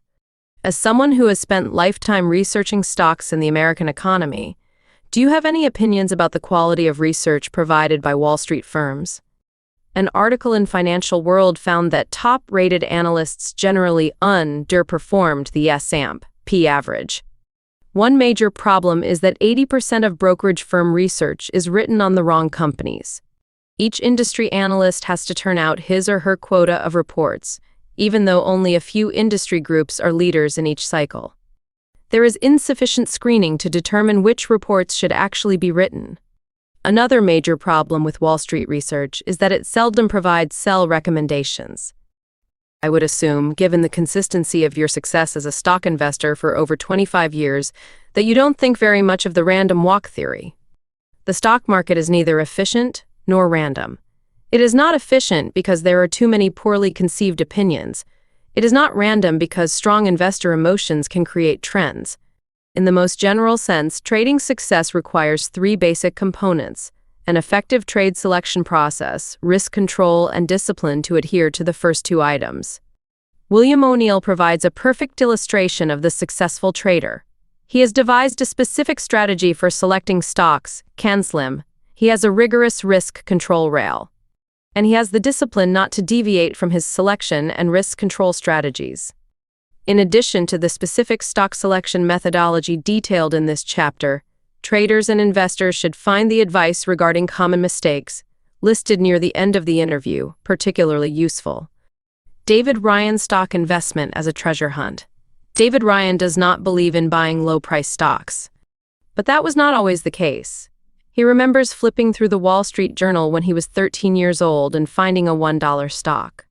He ran with the paper in hand to his father and asked, "If I go up to my room and get $1, can I buy this stock?" His father told him that it didn't quite work that way. "You have to do some research about a company before you invest in the stock," he explained. A few days later, leafing through the Wall Street Journal again, Ryan found an article on Ward Foods, which made Bit-O honey and chunky candy bars. It seemed like a perfect investment since he ate a lot of candy. His father set up an account for him, and he bought 10 shares of the stock. He recalls getting all his friends to buy the candy bars so the company would make more money and his stock would go up. That was the official start of Ryan's career as a stock investor. Ryan's interest in the stock market increased as he grew older. By the time he was 16 years old, he was subscribing to a weekly chart service and attending investment seminars by William O'Neill and other market analysts. In college, he read every book on the stock market he could find. William O'Neill was Ryan's idol. After graduating college in 1982, he decided to try to get a job at O'Neill's company. He told the receptionist of his interest in O'Neill's work and his willingness to accept any job, no matter how menial, just to get his foot in the door. He was even willing to work for free. Ryan was hired, and within 4 years, his investment success led to his appointment as the youngest vice president of the company. With responsibilities as a portfolio manager and as O'Neill's direct assistant in stock selection for institutional clients, Ryan achieved a degree of fame in his own regard when he won the 1985 stock division of the U.S. Investing Championship, a contest ran by former Stanford University professor Norm Zada. His return that year was a phenomenal 161%. As if to demonstrate that his performance was no one-year fluke, Ryan re-entered the contest in 1986, virtually duplicating his previous year's performance with a 160% return second-place finish. In 1987, he won the contest once again with another triple-digit return year. For the 3 years as a whole, his compounded return was a remarkable 1,379%. Although most of the traders I interviewed have a love for trading, none have the unbridled enthusiasm demonstrated by Ryan. To Ryan, the whole process of stock selection is like a terrific game, a treasure hunt as he describes it, and he still can't believe he is getting paid to do it. The offices of the traders I interviewed ranged from the unadorned to the elaborate, but Ryan clearly had the low end of the spectrum staked out. Instead of an office, plain or otherwise, I was surprised to find Ryan's workplace to be a cubicle within a noisy, floor-sized room. Ryan didn't seem to care about the lack of amenities. I suspect that as long as he was supplied with his charts and computer runs, he would probably be content to work in a hall closet. Did your original job at William O'Neill Amp Company involve any market analysis? No, but once I was in, I just started studying and studying. On your own time, I take it, yes. I would take stuff home every night and on weekends. What kind of things were you studying? I would go over our charts. I studied the company's past recommendations. I studied historical models of great winning stocks to ingrain in my mind what a stock looked like before it made a major move. I tried to get to the point where I was looking at the exact same things O'Neill did. He was my role model. Were you trading at this time? Yes, I opened a $20,000 account shortly after I started working for the company, 1982. How did you do? Initially, I ran the account up to about $52,000 by June 1983. Then I gave it all back, including some of my starting capital. By mid-1984, my account was down to $16,000. Do you know what you did wrong? Yes. I sat down and studied every mistake that I had made from June 1983 through the middle of 1984. Probably my biggest mistake was that even though we were in a moderate bear market, the Dow came down from 1,296 to 178. I continued to play as aggressively as I had during the bull market from August 1982 through June 1983. One also made the mistake of buying stocks that were overextended. By that I mean I was buying stocks that had already moved 15 to 20% above their price bases. You should only buy stocks that are within a few percent of their base, otherwise the risk is too great. I turned it around by learning from all the mistakes that I had made. In late 2009, I sold a piece of real estate I owned and put all the money in a stock account. Were you confident, despite your poor performance during mid-1984, because you felt that you had figured out what you were doing wrong? Yes, because I had studied very hard and was determined to be disciplined. I thought I was going to do very well. So in 1985, one entered the U.S. Investing Championship. I won the stock division that year with a 161% return. I re-entered the contest in subsequent years and substantially exceeded 100% returns in 1986 and 1987 as well. I was doing the exact same thing over and over again. I was buying stocks when they had all the characteristics I liked. How are you doing this year? May 1988. So far this year, I am down. We are in a different type of market. Stocks aren't moving as quickly as they have in the last 3 years. I am playing with a much smaller amount this year because I think the potential for making a lot of money is much more limited. You mentioned earlier that for a while you read virtually every book on the markets you could find. What reading list would you give to someone starting out who is serious about becoming a successful stock trader? Essential reading on top of the list is O'Neill's book, How to Make Money in Stocks, M.C. Graw-Hill, New York, 1988. Another book that is must-reading is How I Made $2 Million in the Stock Market by Nicholas Darvas, Lyle Stewart Inc., Secaucus, New Jersey, 1986. A lot of people laugh at that title, but it is fun reading and you learn a ton. Another book I would recommend is Reminiscences of a Stock Operator by Edwin Lefebvre, reputedly about Jesse Livermore. Livermore himself wrote a very good thin volume, How to Trade in Stocks, Institute for Economic Amp, Financial Research, Albuquerque, New Mexico, 1986. Any others? A good one on what to look for in individual stocks is Super Performance Stocks by Richard Love, Prentice Hall, Englewood Cliffs, New Jersey, 1977. The book has a great study on some of the greatest winners of all time. Another good one on picking stocks is Profile of a Growth Stock by Kermit Zieg and Susanna H. Zieg, Investors Intelligence, Larchmont, New York, 1972.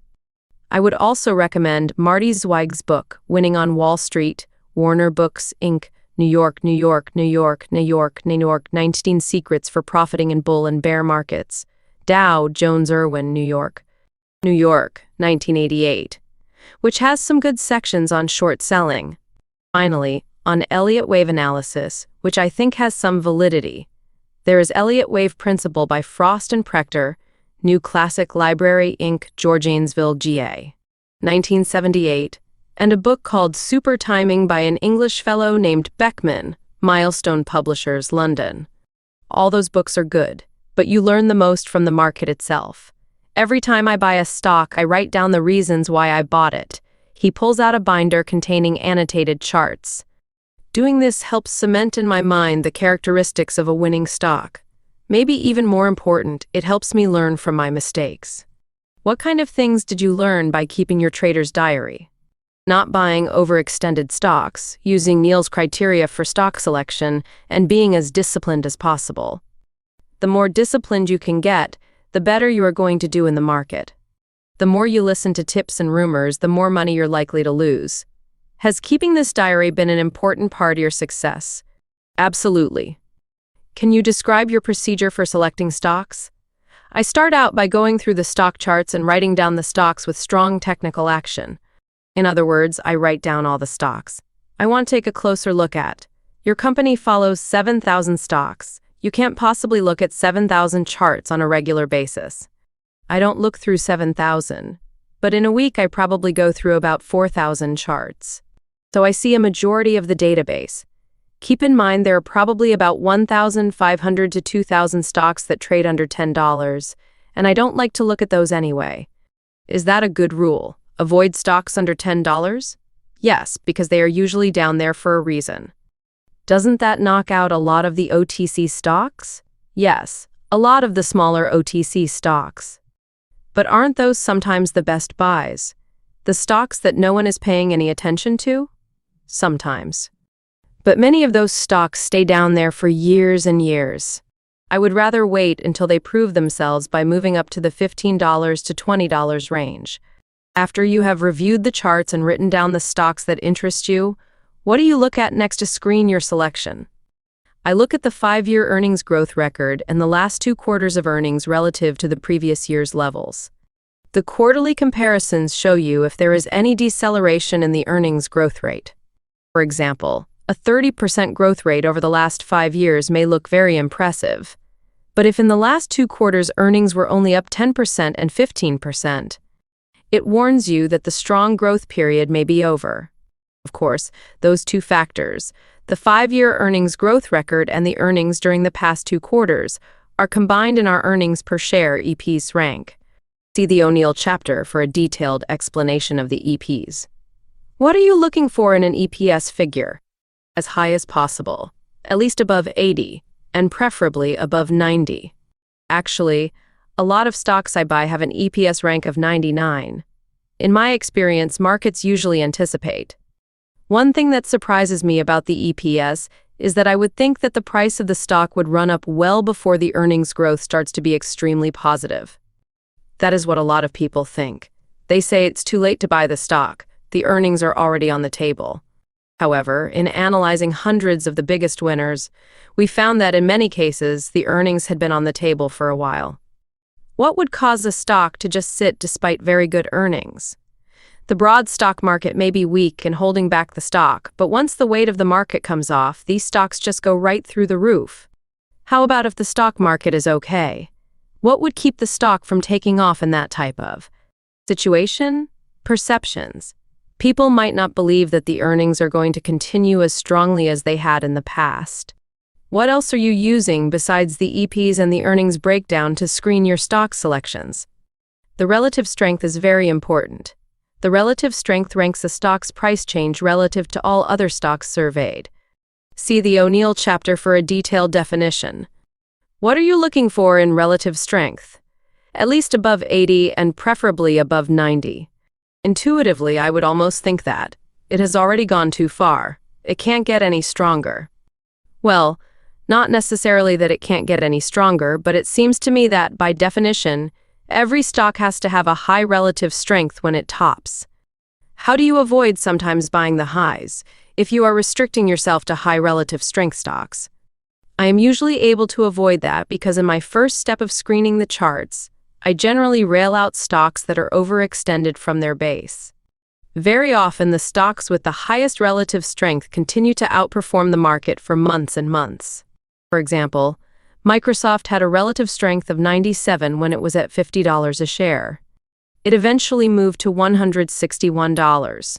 Are you implying that the higher the relative strength, the better? Yes, I would rather go with a relative strength of 99 than 95. However, once the relative strength starts falling off, I usually get out of the stock. So you are not only paying attention to the relative strength value itself, but also the trend of the relative strength, right? If the relative strength starts breaking an uptrend, then I would be very cautious, even if it is still well above 80. Am I going in the right order, EPs to relative strength, in terms of how you filter down your initial stock list? I would probably place relative strength first, then EPs. Many times the relative strength takes off before that big earnings report comes out. Do you also use the relative strength of the industry as a filter in your stock selection? Yes. Investors daily ranks industry groups between 0 and 200.1, usually want the industry group to be in the top 50. To continue the screening process, after checking the stock's relative strength, the EP's, and the industry relative strength, what is your next step? I check the number of shares outstanding. I am looking for stocks with less than 30 million shares and preferably only 5 to 10 million shares. Stocks with more than 30 million shares are more mature. They have already split a few times. It is a case of supply and demand. Because you have more supply, it takes a lot more money to move those stocks. What else do you look at? You want some institutional ownership because they really power a stock higher, but you don't want too much sponsorship. I would say 1% to 20% mutual fund sponsorship is the ideal range. Are there any other important elements that go into the stock selection process? Yes. There should be something new that attracts people to that stock. For example, Reebok had shoes that were hot. Compaq had a fantastic portable computer.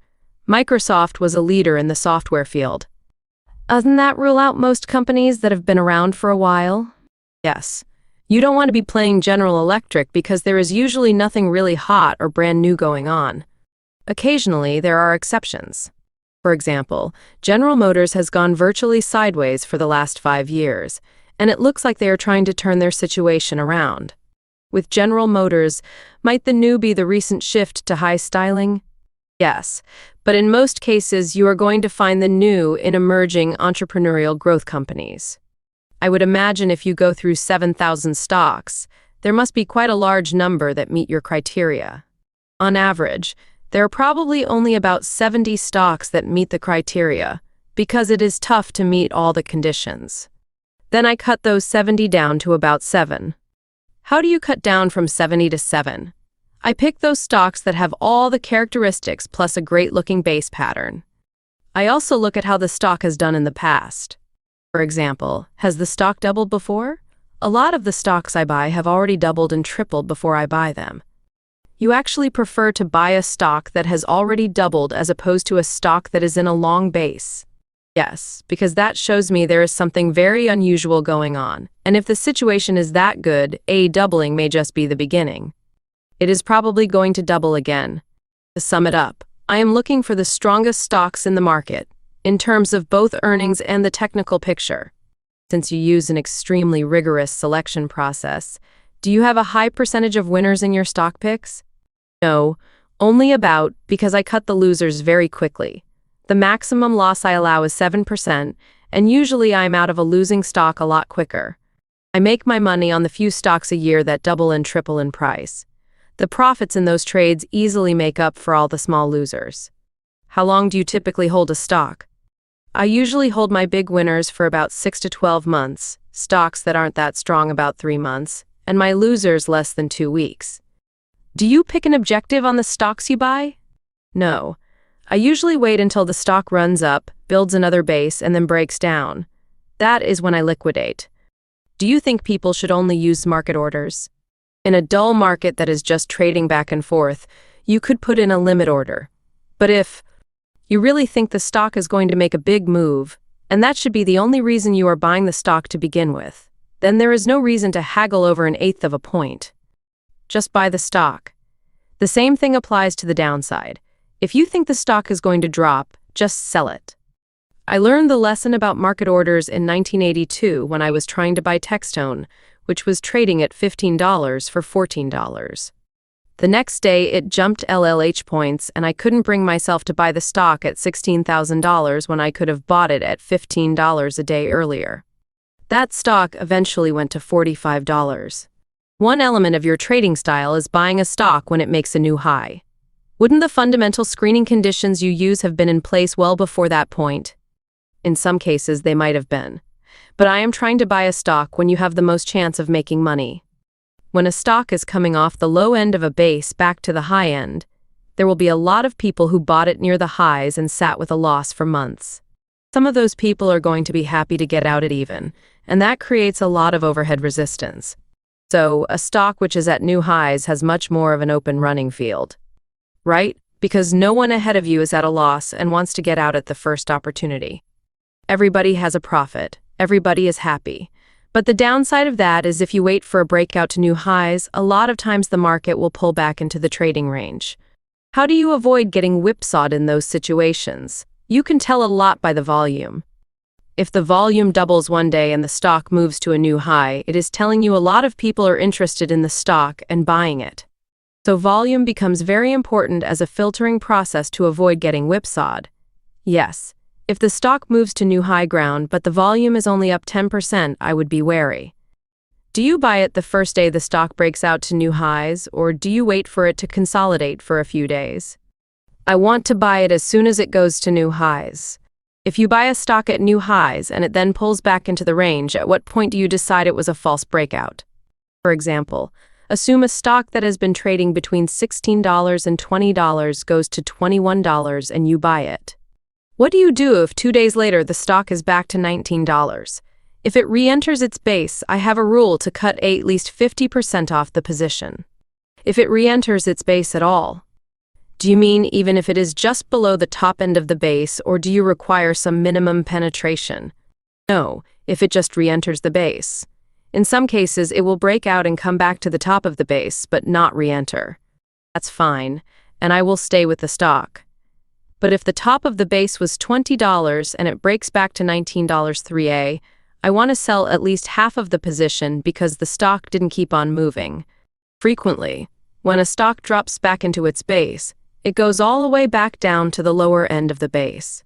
In the example, if it goes from $21 down to $19, it will often go all the way back down to $16. Therefore, you want to cut your losses quickly. From a technical perspective, is the price going back into the base a bearish indicator? Yes. Stocks should be at a profit the first day you buy them. In fact, having a profit on the first day is one of the best indicators that you are going to make money on the trade. Do you use the table in Investors Daily that lists the stocks with the greatest percentage increase in volume relative to the past 50-day average volume levels? Yes, I use it to help spot stocks that are just about ready to take off. Are you using it to verify stocks you have already picked out? Yes. After I have done my weekly screen to select the stocks I am interested in buying, I sometimes wait for the stock to hit that column as a timing signal. Can you elaborate on using volume as a trading tool? When a stock that has been moving up starts consolidating, you want to see volume dry up.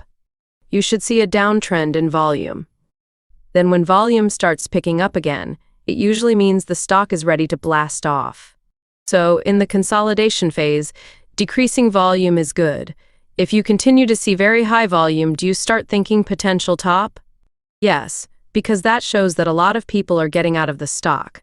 You want an increase in volume when the stock breaks out, but you want a decrease in volume as the stock consolidates. Any other volume signals you look for? When the market or a stock is bottoming, you want to see increased volume combined with an absence of further price progress on the downside.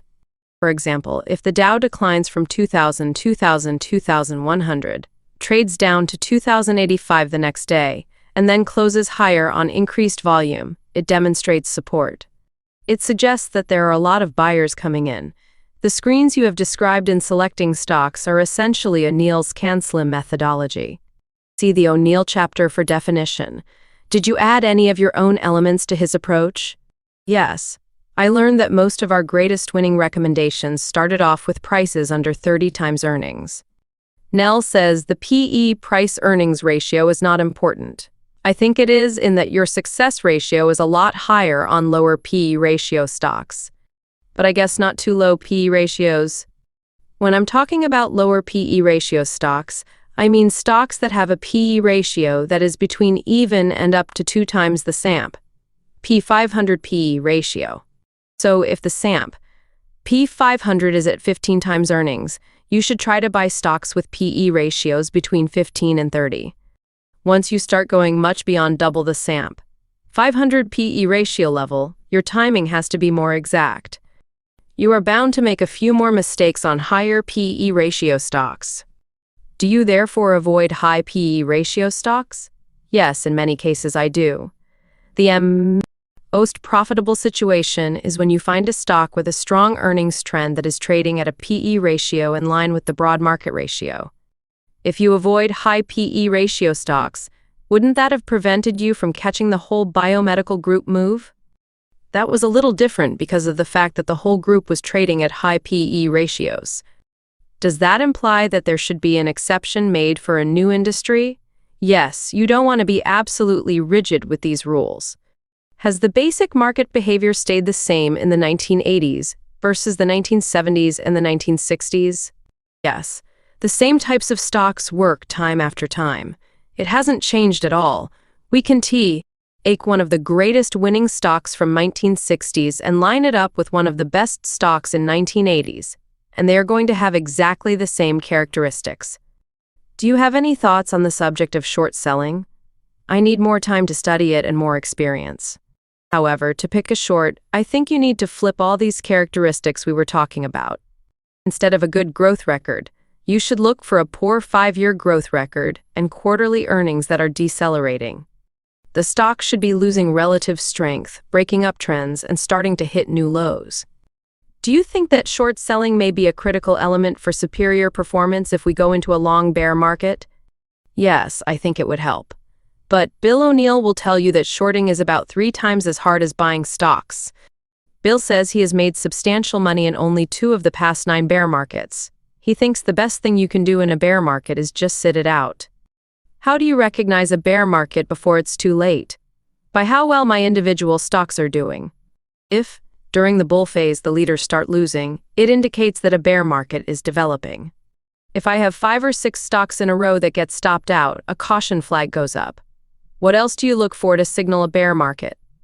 Divergence between the Dow and the daily advanced decline line, a graph of the cumulative net difference between the number of New York Stock Exchange stocks advancing each day versus the number declining. The advanced decline tends to top out a few months before the Dow does. Did that happen in 1987? The advanced decline topped out during the first quarter of 1987, well before the stock market peak in August. Were you looking for a top because of that? Not at that point, because a lot of the individual stocks were still doing very well. The big clue that the market was really topping was after the Dow came off its high at 2,746. There was a very feeble low-volume rally, and then the market got hit for another 90-point loss. At that juncture, I decided it was time to move out of the market. Because the rally was on low volume? Yes, and the fact that there were very few stocks that participated in the rally. The advanced decline line did not move as high as it did on the previous rally. Also, in late August, the discount rate was raised for the first time in 3 years. I think that really stabbed the market. You haven't been in the business that long. Do you have the confidence that you will be able to trade successfully almost every year for a long time? Yes, because I have established a very defined set of principles that will provide the foundation for successful trading for years to come. Also, I plan to never stop learning. Do you feel you are getting better as a trader? Yes. If you try to learn from every single trade that you make, you are only going to get better and better as time goes on. Why are you so much more successful than the typical stock investor? Because I am doing something that I love to do and find fascinating. After 8 or 9 hours at work, I go home and spend more time on the markets. I have the charts delivered to me on Saturdays, and I go through them for 3 or 4 hours on Sunday. I think if you love what you are doing, you are going to be a lot more successful. A lot of people who invest use their spare time to study the market and still have only mediocre or even losing results. That is probably because they have not found a disciplined system for picking stocks. They read an article and say, "That sounds like a good stock, I'll buy it." Or they buy a stock because their broker recommends it. What advice would you give the novice trader? The single most important advice I can give anybody is, learn from your mistakes. That is the only way to become a successful trader. Any final comments? The greatest thing about the market is that it is always fun to be looking for that next big winner, trying to find the stock with all the characteristics that are going to make it have a big move. The feeling isn't any different now than when I was only trading 500 shares. There's still the same satisfaction of knowing you found a stock before it made its big move. You make it sound like a game. It is. To me, it is like a giant treasure hunt. Somewhere in here, he pats the weekly chart book. There's going to be a big winner, and I'm trying to find it. The conventional wisdom about how to make money in stocks is summarized by this semi-facetious advice: buy low and sell high. David Ryan would disagree. His philosophy can be summarized as buy high and sell higher. In fact, Ryan usually will not consider buying any stock selling for less than $10. Ryan's success is basically due to using a precise methodology and applying great discipline to follow it. As Ryan has clearly demonstrated, a trading methodology doesn't have to be original to be extremely successful. Ryan readily acknowledges that most of his approach has been learned directly from the writings and teachings of William O'Neill. With the help of hard work and in-depth study, he has been able to apply O'Neill's trading philosophy with great effectiveness. When traders deviate from their own rules, they invariably tend to lose. Ryan is no exception. During mid-1983 to mid-1984, he witnessed a period of extremely poor performance. He let his previous trading success go to his head by repeatedly breaking one of his own cardinal rules: never buy an overextended stock, a stock that is trading far above its most recent price base. The 1984 experience made a lasting impression on Ryan, and he has not repeated that mistake. Maintaining a trader's diary is an essential element of Ryan's approach. Every time he buys a stock, Ryan annotates the chart with his reasons for buying the stock. Whenever he liquidates or adds to an existing position, a new chart is included with updated comments. This approach has helped Ryan reinforce in his mind the key characteristics of winning stocks. Perhaps more important, reviewing his past entries has helped him avoid repeating similar trading mistakes. Ryan's basic approach, like William O'Neill's approach, is to buy value and strength. He also believes in focusing on the very best stocks as opposed to diversifying his portfolio. One important observation Ryan made, which many other traders may find helpful, is that his best trades are usually winners right from the start. Thus, he has little reservation about getting out of a losing trade quickly. The maximum he will risk on any trade is a 7% price decline. A rigid stop-loss rule is an essential ingredient to the trading approach of many successful traders. Marty Schwartz, champion trader. I interviewed Marty Schwartz at his office after trading hours. I found him to be very opinionated and intense about the subject of trading. This intensity occasionally spills over into anger when a raw nerve is hit, such as program trading. In fact, Schwartz readily admits that he finds anger a useful trait in trading. None of this going with the market flow philosophy for Schwartz. In his view, the marketplace is an arena and other traders are the adversaries. I was also struck by Schwartz's dedication to his daily work routine. He was doing his market analysis when I arrived and continued to run through his calculations during our interview. When I left that evening, his analysis was still unfinished. Although he appeared very tired, I had no doubt that he would finish his work that evening. Schwartz has followed his daily work routine religiously during the past 9 years. Schwartz spent a decade losing money on his trading before he found his stride as a remarkably successful professional trader. During his earlier years, he was a well-paid securities analyst, who, as he describes it, was always broke because of market losses. Eventually, he changed his trading methodology, in the process of transforming himself from a repeated loser to an amazingly consistent winner. Not only has Schwartz scored enormous percentage gains in every year since he turned full-time trader in 1979, but he has done so without ever losing more than 3% of his equity on a month-end to month-end basis. Schwartz trades independently from an office at home. He is proud of the fact that he has no employees. Solitary traders of this type, no matter how successful, are usually unknown to the public. Schwartz, however, has attained a degree of fame through repeated entries in the U.S. Trading Championships run by Norm Zada, a Stanford University professor. His performance in these contests has been nothing short of astounding. In 9 of the 10 4-month trading championships he entered, typically with a starting stake of $400,000. He made more money than all the other contestants combined. His average return in these 9 contests was 210%, non-annualized. In the one remaining 4-month contest, he witnessed a near-break-in result. In his single entry in a 1-year contest, he scored a 781% return. Schwartz's entry into these contests is his way of telling the world that he is the best trader around. In terms of risk-reward ratios, he may well be. Please start by telling me about your early days. How far back do you want me to go? From whenever you think is appropriate. Well, it is very relevant to go back to my childhood, quite frankly. Should I lay down on the couch? I grew up in New Haven in a family of modest means. I was very hardworking. When I was 7 or 8, I would go out with a snow shovel and come back with $10 after a snowstorm. Even now, I still put in about 12 hours a day. I feel uncomfortable not doing the work. That's why I'm doing it now as you are sitting here. I calculate a lot of mathematical ratios and oscillators, and I post my own charts. My attitude is that I always want to be better prepared than someone I'm competing against. The way I prepare myself is by doing my work each night. As I grew up, I realized that education was my ticket, probably because it was strongly emphasized in my family. I studied hard and was an honor student in high school. I was accepted to Amherst College, which was one of the great experiences of my life. When I went to freshman orientation, they said, "Look to your left and right and realize that half of you are going to be in the top half of the class and half of you are going to be in the bottom half."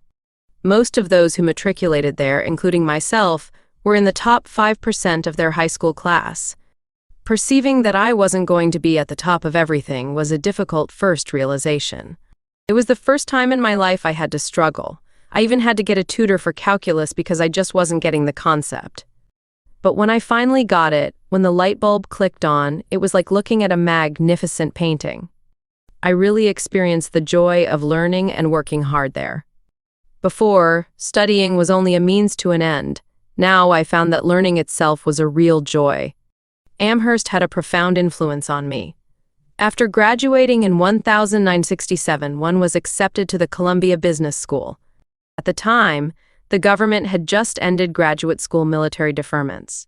Since I was unhappy at Columbia and combat in Vietnam didn't appeal to me, I joined a U.S. and Marine Corps Reserve unit that was recruiting officers. You have to be somewhat crazy to be in the Marines. It is a very unusual organization. They push you to the edge and then rebuild you in their own mold. However, I have developed a great respect for that bureaucracy, because throughout the Marine Corps history, they've been consistent in their training procedure. As a second lieutenant, you have 46 lives under your control, so you must be well skilled. They put you under a lot of pressure.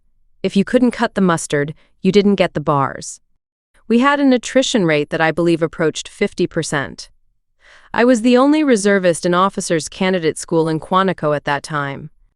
There were 199 regulars who went to Vietnam, but I came home. That was the deal I made when I was recruited. I was also the only Jewish person there, and they weren't too favorably disposed toward Jews. One time, the platoon sergeant drew the Star of David on my forehead with a magic marker. I wanted to knock the crap out of him, but I figured he didn't really know the historic significance of what it meant. I knew he was just trying to find any kind of pressure point that would make me break. The hardest thing I had to do was scrub the magic marker off my forehead. "That's a bitch," he laughs. Anyway, I persevered and made it through successfully. I consider that a really fine achievement. The feeling improves as time passes, and you forget the real pain of the experience. The rigorous Marine training gave me the confidence to believe that I could perform at levels beyond my previous expectations. Just as Amherst had strengthened my mind, the Marines strengthened my body. The two experiences convinced me that I could do almost anything if I worked hard enough and provided the groundwork for my successful trading. That's not to say it worked right away, because it didn't.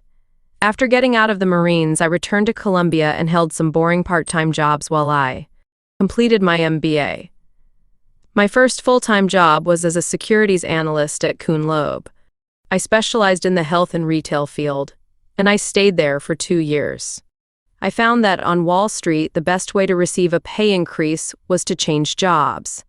The company you work for never wants to pay you as much as a company trying to recruit you. I left for XYZ in 2009. One want to leave out the firm's name and other particulars for reasons that will soon become obvious. This proved to be one of the most difficult periods in my life and career. XYZ had 30 analysts, divided into 3 subgroups often. Because the research director didn't want to work, he had one of the senior analysts of each group review the work of the analysts. The policy was that our research reports would be circulated and critiqued by the other analysts within the subgroups prior to being sent out. I had written a bearish report on hospital management stocks, saying that the industry would eventually go to a utility rate of return. As part of the normal routine, the draft was circulated among the other analysts, one of whom got drunk one night on a flight home from California and told a client about my report. He even sent him a copy of the report in progress. What right did he have to send out my work? The stocks began plummeting prior to the report's release because the client started spreading rumors that a negative report was about to be issued. It was a bitter experience. I had to testify for 6 hours before the New York Stock Exchange. My company's counsel told me, "We will represent you, but should our interests diverge at any point, we will inform you." At the time, did you know what had happened? No, I didn't. But I assumed that everything would be all right if I told the truth, which I did. I was totally exonerated. The exchange realized I had been set up. The drug analyst eventually confessed because an exchange official found out what happened by piecing it all together. It was a rotten, bitter experience for me, and I was very sour. I shut the door of my office and stopped working. I lost the spark, the drive, the desire to succeed. What were you doing at that time? I was still doing reports, but I didn't have my heart in it. Besides that whole negative experience, it was early 1973, and I felt the market was topping out. I had become very interested in technical analysis. At the time, the advanced decline line had formed a major top many months earlier. I felt that the market and the stocks I was covering were going to go down. Still, people wanted to know how many widgets a company was selling and at what price. I lost the spirit to write bullish reports, because if stock prices are going down, who cares how many widgets are being sold? I was covering growth stocks, which in those days sold at 40 or 50 times earnings. It was also ridiculous. Were you discouraged from writing bearish reports? So, whatever happened to the bearish report that was leaked? Nobody wrote bearish reports on Wall Street at that time. I was allowed to complete the bearish report on the hospital management industry, but I don't believe they ever intended to publish it. Of course, after it was leaked, they were forced to rush it to the printer to save their scalps. What eventually happened? I lost my job in the bear market and was out of work for 4 months.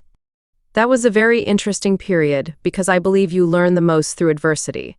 I had about $20,000, which in those days was a lot of money, and I was going to trade. I found a real lunatic who had developed computer programs for trading commodities. At the time, he had to rent time on a monster machine to run programs that today you could do on any PC. He was using different moving averages, that sort of thing. I put some of my money in with him, and I lost most of it, along with my dreams of glory. Having dissipated my capital, I decided I had to go back to work. I was in for a shock. Although I had been totally honest and forthright, I was tainted. "Oh, aren't you the guy who wrote that report?" It didn't matter that I had been totally ethical and exonerated. People don't want to get involved with any controversy, even if it wasn't of your own making. A friend of mine helped me get a job at Edwards Amp. Hanley, which, although it was a retail-oriented firm, had a group of analysts who became real stars. It was there that I met Bob Zollner, the managing partner of the firm. He was a great trader. He almost single-handedly kept the firm afloat in 1974 by shorting stocks and making money in the firm's capital account, while they were losing money on the operating side. He started his own hedge fund in 1976 and went on to become an extraordinary success. I always had a good nose as a securities analyst, and it has stood me in good stead. When I noticed that the head of research, who never went out to lunch, began going out to lunch regularly, I started interviewing for another job. So when the firm went bankrupt in fall 1975, I had another job lined up at Loeb Roads. In 1976, met my wife-to-be, and she had a profound effect on me. She made me realize that my life was not a dress rehearsal. It was the real thing, and I had been screwing it up. Although I had steadily earned good salaries, I was still almost broke because I consistently lost money in the market. We got married in March 1978. By that time, I was working at E.F. Hutton. Being married made going on business trips harder and harder. When you are 25, seeing friends from college in different cities around the country is very exciting, But when you get in your 30s, it gets real stale. My wife literally had to push me out the door when I had to go on these trips.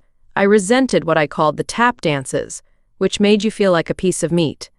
You meet with portfolio managers to give them your views on the stocks you follow, so that they will give commission business to your firm.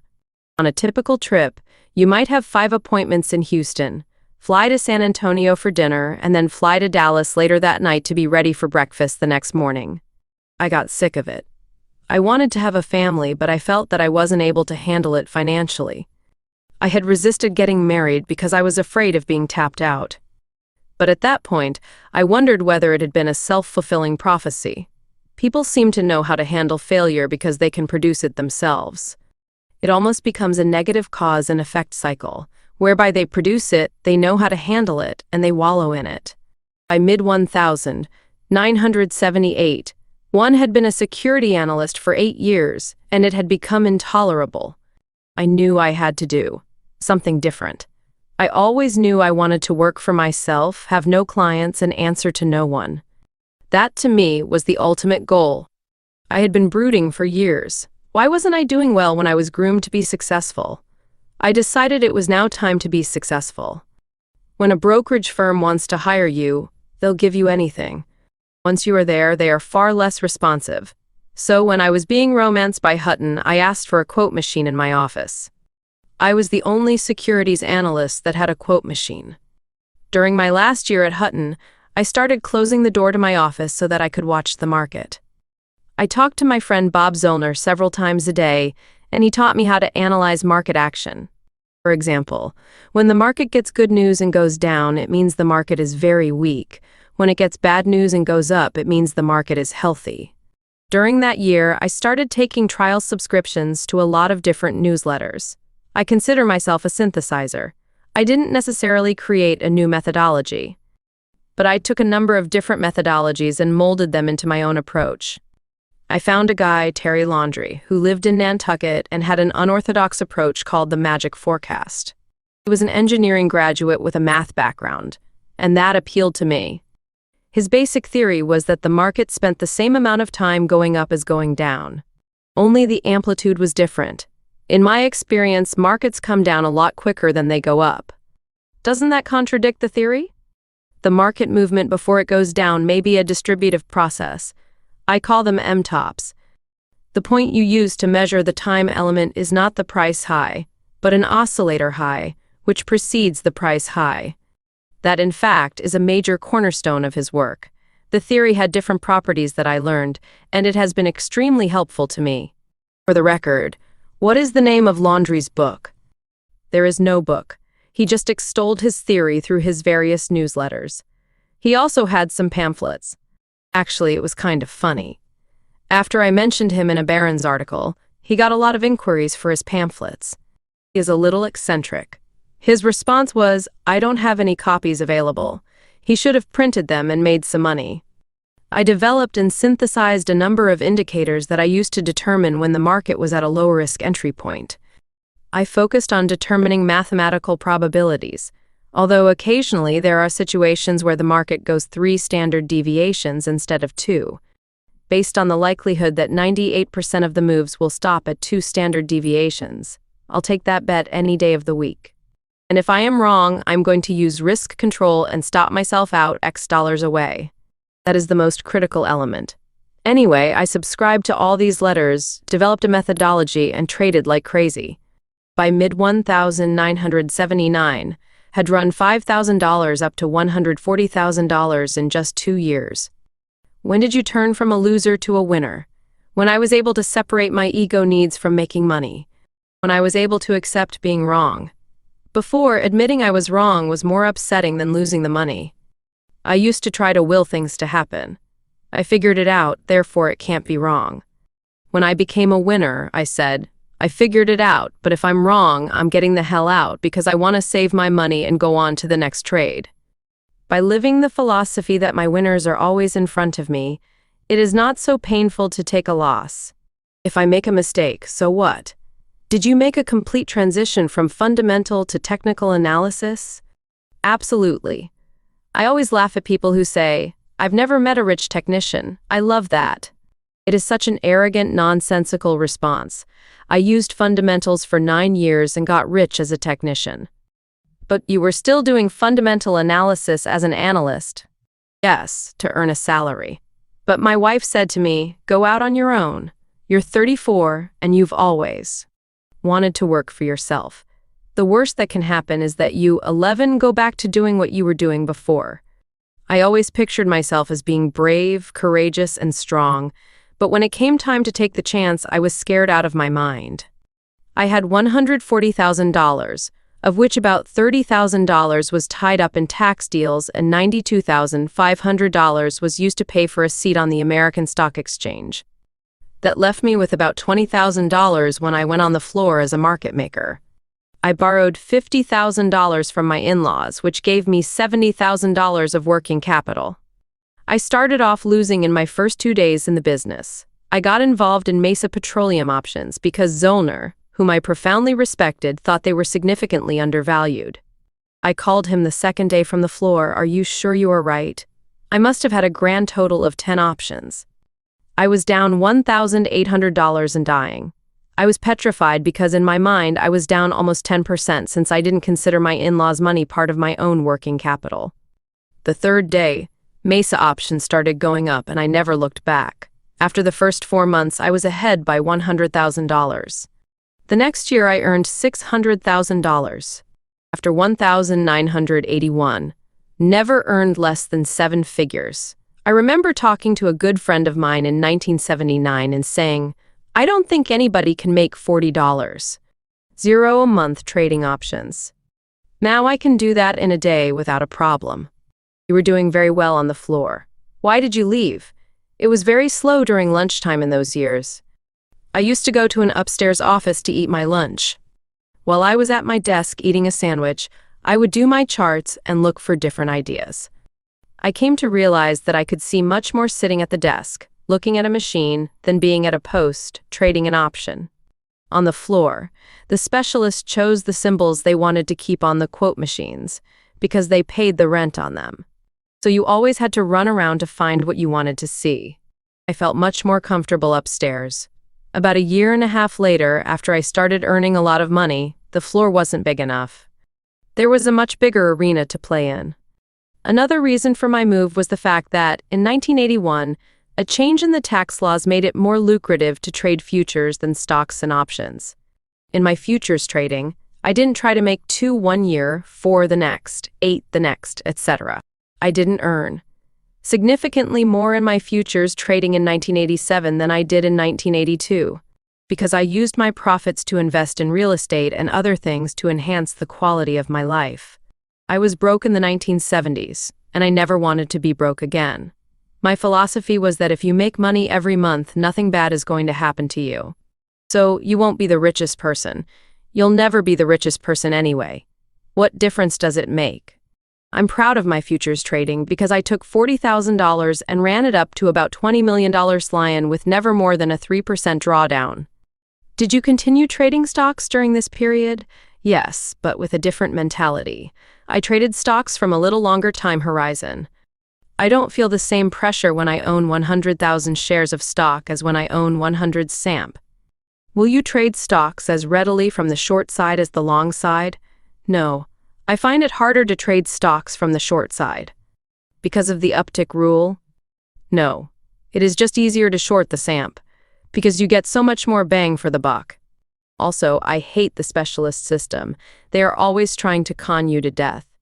I'll give you my view on specialists. Never in my life have I met a less talented group of people who make a disproportionately large amount of money relative to their skills. Having the specialist book is the most extraordinary advantage one could ever ask for. In normal markets, the specialists can always define their risk. If they have a bid for 20,000 down, they can buy the stock, knowing they can always get out lower. So they are protected. I always tell my friends to have their daughters marry the son of a specialist. I can't stand most established institutions. I have a me against them mentality, which I believe helps me be a better, more aggressive trader. It helps as long as I maintain an intellectual bias in my work and discipline in money management. What was your experience during the week of the October 19th stock crash? I came in long. I have thought about it, and I would do the same thing again. Because on October 16, the market fell 108 points, which at the time was the biggest one-day point decline in the history of the stock exchange. It looked climactic to me, and I thought that was a buying opportunity. The only problem was that it was a Friday. Usually, a down Friday is followed by a down Monday. I don't think Monday would have been nearly as bad as it was if Treasury Secretary James Baker had not started verbally bludgeoning the Germans about interest rates over the weekend. He was so belligerent. Once I heard Baker, I knew I was dead. So you knew that you were in trouble over the weekend? Yes. Also, Marty Zweig, who is a friend of mine, was on Wall Street Week on Friday evening, talking about a possible depression. I called Marty the next day, and he said he thought there was another 500 points risk in the market. Of course, he didn't know it was going to happen in one day. What made him so bearish at the time? I think his monetary indicators were terribly negative.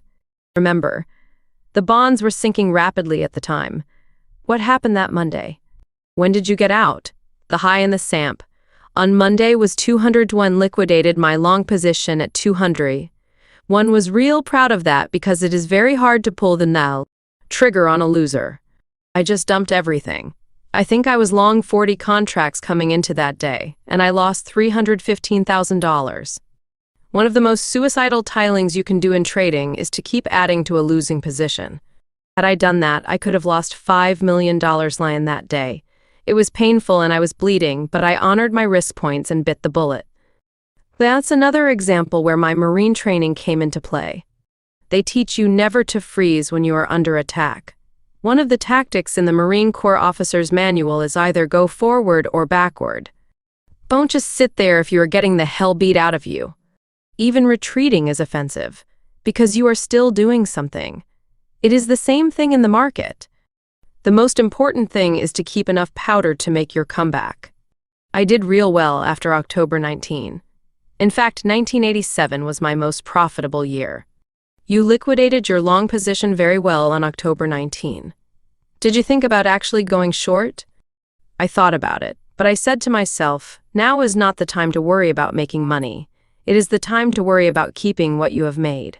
Whenever there is a really rough period, I try to play defense, defense, defense. I believe in protecting what you have. The day of the crash, one got out of most of my positions and protected my family. Then at 1:30 p.m., with the Dow down 275 points, I went to my safe deposit box and took my gold out.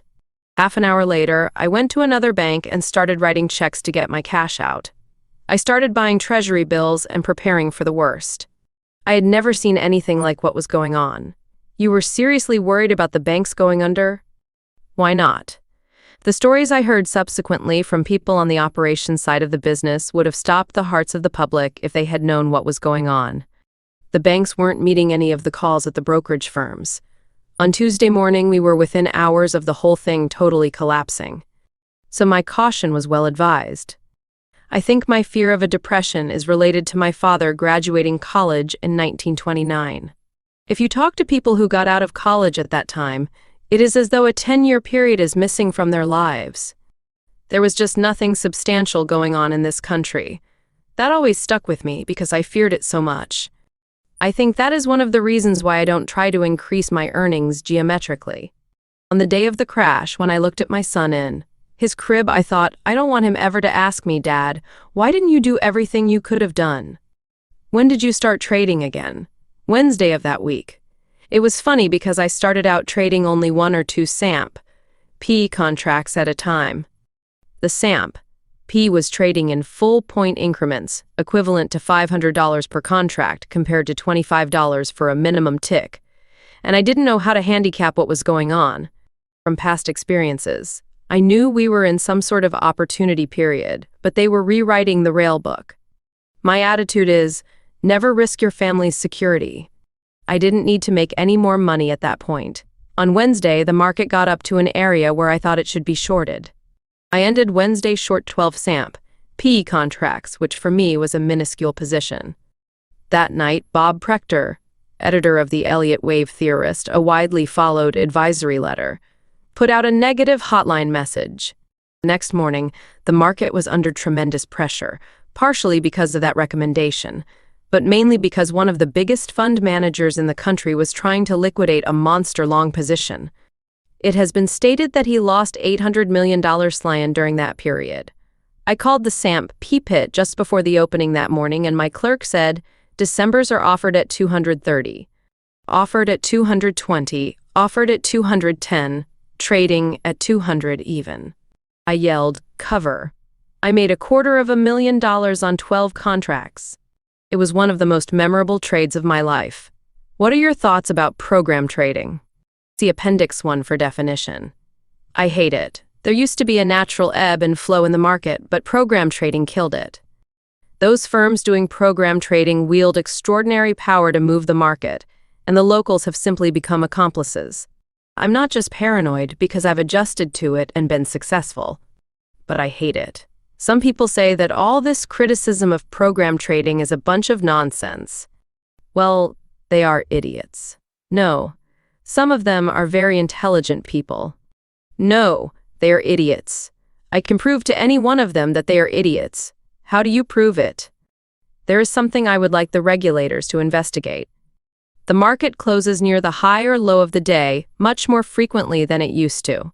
During the last 2 years, the market has closed within 2% of the high or low of the day about 20% of the time. Mathematically, that type of distribution is impossible by chance. You talk about program trading as if it is immoral.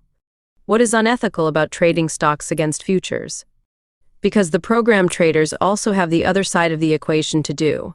You have the so-called Chinese wall in investment banking, where they don't want the arbitrageurs and investment bankers on the same floor for fear they might talk to each other.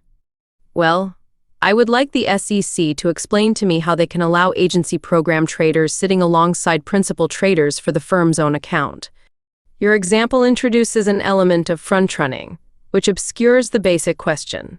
What I am trying to get at is, what is immoral about buying stock and selling futures, or the reverse trade, because prices in the two markets are out of line?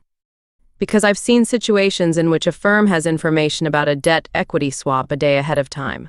For example, when the state of New Jersey sold $2 billion worth of stock and moved it into the bonds, this firm knew about it the day before. Since they knew they were going to be selling $2 billion worth of stock the next day, from 4/2, they sold thousands of futures contracts to set up the trade. That stinks. The example you just gave is A, case of trading on inside information, B, front-running, and C, an outright trade. It is not a program trade. Let me give you an example. Let's say a trading firm has a computer program that signals when stocks are overpriced or underpriced relative to futures, and they are not doing any customer business. Let me give you an example first. If these brokerage firms need an 80-cent discount to take off a customer program, they will take off their own position at a 50-cent discount. They have the edge and can ran in front of their clients because their transaction costs are lower. They're not paying commissions to themselves. I keep trying to separate these things out. Let's take an example where there is no front-running or customer business, just somebody trading their own money trying to take out an arbitrage profit. If that is their methodology, why is it any worse than your methodology? Because it is a dumb game. Anybody who puts on a basket of stocks to earn 80 basis points above the T-bill yield is an idiot. They are the same idiots I tried to get away from when I left security analysis. Who the hell needs to earn 80 basis points over treasury bills? The brokerage firms sell them this bill of goods because it is a way of creating more order flow, which on Wall Street today has become the ultimate power. Are you saying program trading is wrong, even for some entity that is not trading customer money? I grew up being a security analyst, analyzing things and buying something for value. Trading stocks against stock index futures in and out serves no useful purpose. They are buying and selling, and you are buying and selling. What's the difference? I am trying to earn infinity when I trade. What makes that style any more right than the style which is trying to arbitrage the market? I guess it is their constitutional right and they are able to do it, but there are some incredible abuses as a consequence. I scream at the kids who work for these brokerage firms. You sobs have no integrity, no ethics. You know what will happen? You are going to kill the game. Now they are swearing at me. When they stopped doing, Proprietary program trading, they said, "Are you happy? You got your wish." I said, "No, it is not quite finished yet." I didn't tell them the conclusion, which comes when they are no longer earning $300,000 or more a year, and they find out what they are really worth, when they are hitting the bricks and can't get a job for $50. Zero. Then it will have come full circle. Speaking of circles, we seem to be moving in one on this subject. Let's go on. What stands out as your most dramatic trading experience? The most gut-wrenching time was in November 1982. I had a much smaller net worth then, and I took a $600,000 loss in one day. What happened? It was election day, and the Republicans did much better than expected in the congressional races. The market ran up 43 points, which at that time was one of the largest point advances in history. I was short, and like an imbecile, I sold more with the SAMP. P locked at the 500-point limit against me, and less than an hour left in the trading session. My wife, who was working with me at the time, was out that day. The next day she came into work, and every 10 minutes she would say, "Get smaller, get smaller." I kept taking losses, just getting out of the position. Whenever you get hit, you're very upset emotionally. Most traders try to make it back immediately. They try to play bigger. Whenever you try to get all your losses back at once, you are most often doomed to fail. That is true in everything: investments, trading, gambling. I learned from the crap table at Las Vegas to keep only X dollars in my pocket and never to have any credit. Because the worst thing you can do is to send good money after bad. If you can physically remove yourself from the premises, which is the same thing in futures trading as getting flat, you can see things in a whole different perspective. After a devastating loss, I always play very small and try to get black ink, black ink. It's not how much money I make, but just getting my rhythm and confidence back. I shrink my size totally, to a fifth or a tenth of the position that I trade normally, and it works. I think I ended up losing only $57,000 in November 1982, after taking a $600,000 hit on November 4. Is there any trading mistake that you could isolate as responsible for that Election Day 1982 loss? Adding to shorts when the futures market is already locked limit against you, and the cash market looks like it is 200 points higher, is pretty stupid. When you look back, do you say, "Why did I do it?" I think because I had huge gains the month before. I've always had my biggest setbacks after my biggest victories. I was careless. Do you still make trading mistakes? By that, I mean deviations from trading principles you consider valid, not losing trades. You always make trading mistakes. I made one just recently, a terrible mistake. I was short the SAMP, P, and short the bonds, and I got nervous B, 'cause the bonds moved above their moving average. However, T-bills had not followed suit. One of my rules is not to have a position when my moving averages in T-bills and bonds diverge, that is, when one moving average is above the price and the other below, because interest rates can't move very far until one confirms the movement of the other. According to my rails, I should have moved my bond position from short to flat. Instead, I reversed from short to long. I paid dearly for that mistake. Whereas I had lost only about $20,000 on my original short position, the next day I had a six-figure loss, my largest loss of the year. The great thing about being a trader is that you can always do a much better job. No matter how successful you are, you know how many times you screw up. Most people, in most careers, are busy trying to cover up their mistakes. As a trader, you are forced to confront your mistakes because the numbers don't lie. From time to time, you have alluded to your trading rules. Can you list them? Reading from a list and extemporizing. I always check my charts and the moving averages prior to taking a position. Is the price above or below the moving average? That works better than any tool I have.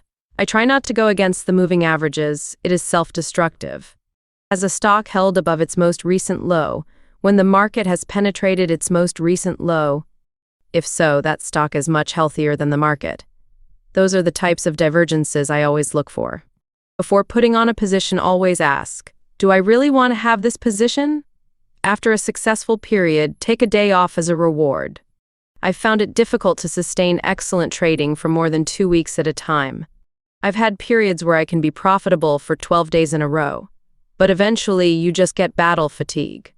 So after a strong run of profits, I try to play smaller rather than larger. My biggest losses have always followed my largest profits. This next rail is a major problem for me. I'm always trying not to break it. The rail. Bottom fishing is one of the most expensive forms of gambling. It's okay to break this rail on occasion if you have sufficient justification. For example, today I bought the SAMP Ps when they were down sharply. 2 weeks ago, I had written down the number 248.45 as the best entry for the SAMP. The low today was 248.50. Consequently, I was able to buy into weakness today and make a good deal of money. I had a plan. I carried it out, and it worked. It doesn't always work. It was risky, but I wasn't pyramiding wildly into it, and I knew how much I was risking. That brings me to my next rule. Before taking a position, always know the amount you are willing to lose. Know your uncle point and honor it. I have a pain threshold, and if I reach that point, I must get out. When T-bonds and T-bills differ in respect to their individual relationship between price and the moving average, one above the moving average, the other below, have no position until one confirms the direction of the other. Generally speaking, a price above its moving average implies a price uptrend, while the reverse case implies a price downtrend. Then, the last words I have at the bottom of the page are work, work, and more work. Is there anything to add to that list? The most important thing is money management, money management, money management, money. Anybody who is successful will tell you the same thing. The one area that I am constantly trying to improve on is to let my gains run. I'm not able to do that well. I'm always working on it. To my dying day, I'll probably still be working on it. Is that because you do something wrong? I just love to take profits. I hear music when the cash register rings. The irony is, how can I be willing to risk 400 points on the downside and only take 200 points of a 1,000-point move on the upside? On the risk side, you have a method, a plan. Have you experimented with trying to use similar discipline on the profit side? Yes, but I haven't been able to perfect it. I have had varying degrees of success, but it is my greatest criticism of myself. Why the difficulty in this area?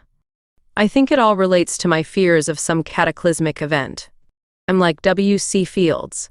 I have several bank accounts and a few safe deposit boxes with gold and cash.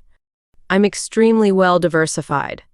My thought process is that if I screw up in one place, I'll always have a life preserver someplace else. Any other rules you can think of? Yes. If you're ever very nervous about a position overnight, and especially over a weekend, and you're able to get out at a much better price than you thought possible when the market trades, you're usually better off staying with the position. For example, the other day I was short the SAMP and got nervous because the bond market was very strong on the night session. The next morning, the stock market was virtually unchanged. I was so relieved that I could get out without a loss, I covered my position. That was a mistake.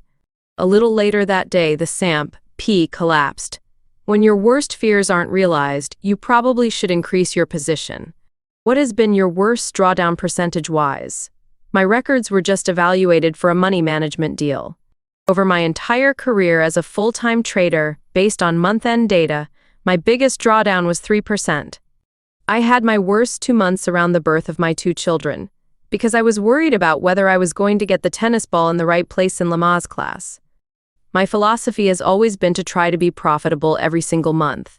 I even try to be profitable every single day.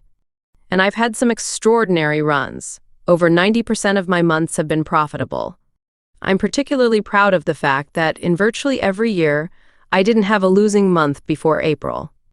I probably don't make as much money as I could because of that, but I'm more concerned about controlling the downside.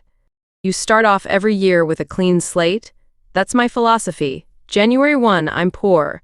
Do you trade smaller in January? Not necessarily. It is just that my attention is greater.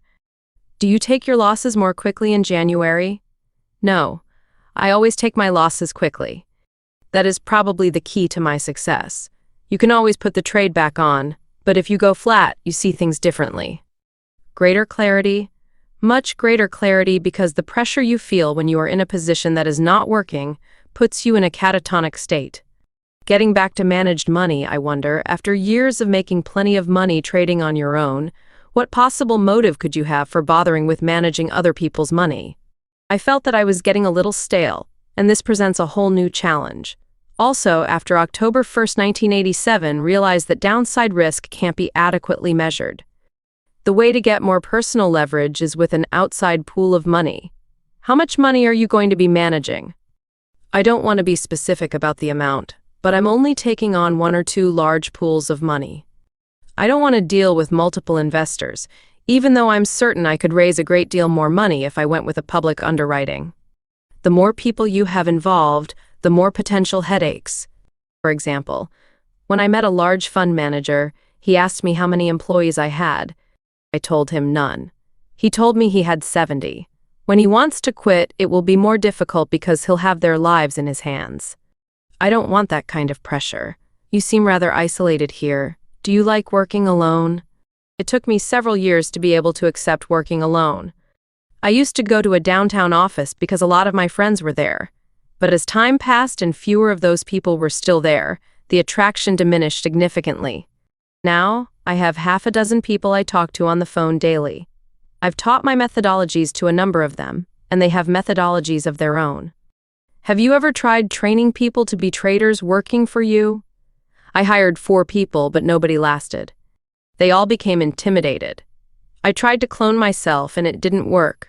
I taught them all my methodologies, but learning the intellectual side is only part of it. You can't teach them your stomach. Why do most traders lose money? Because they would rather lose money than admit they're wrong. What is the ultimate rationalization of a trader in a losing position? I'll get out when I'm even. Why is getting out even so important? Because it protects the ego. I became a winning trader when I was able to say, to hell with my ego, making money is more important. What do you tell people who seek your advice? I always try to encourage people that are thinking of going into this business for themselves. I tell them, think that you might become more successful than you ever dreamt, because that's what happened to me. I have the freedom I always wanted, both financially and structurally. I can go on vacation at any moment. I live in West Hampton Beach half of the year and in New York the other half. I have a wonderful lifestyle. My kids think all fathers work at home. What is the best advice you can give to the ordinary guy trying to become a better trader? Learn to take losses. The most important thing in making money is not letting your losses get out of hand. Also, don't increase your position size until you have doubled or tripled your capital. Most people make the mistake of increasing their bets as soon as they start making money. That is a quick way to get wiped out. Marty Schwartz's story should encourage those whose initial attempts at trading have met with failure. Here's a trader who was unsuccessful over a 10-year period, managing to lose enough money to keep himself near broke, despite consistently earning good salaries. Yet Schwartz was eventually able to turn things around and become one of the world's best traders. How did he do it? There were 2 essential elements. First, he found a methodology that worked for him. Throughout his losing years, Schwartz used fundamental analysis to determine his trades. It was not until he immersed himself in technical analysis that he became successful. The point here is not that technical analysis is better than fundamental analysis, but rather that technical analysis was the methodology that was right for him. Some of the other traders interviewed in this book, such as James Rogers, have been very successful using fundamental analysis to the complete exclusion of technical analysis. The key lesson is that each trader must find his or her own best approach. The second element behind Schwartz's transition to success was a change in attitude. As he describes it, he became successful when his desire to win took precedence over his desire to be right. Risk control is an essential element of Schwartz's trading style, as attested to by his incredibly low drawdowns.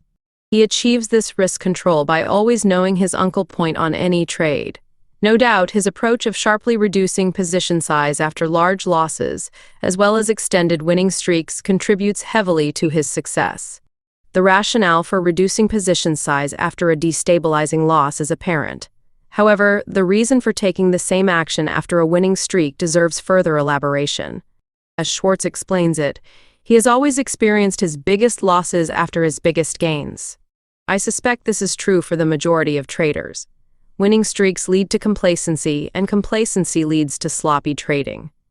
Most traders cite similar rules, such as discipline and hard work, as the reasons for their success. Therefore, it is always a treat when a top trader provides a rule that is unique and rings true. I was fascinated with Schwartz's observation about maintaining a position that you are worried about, when the market action doesn't justify your fears.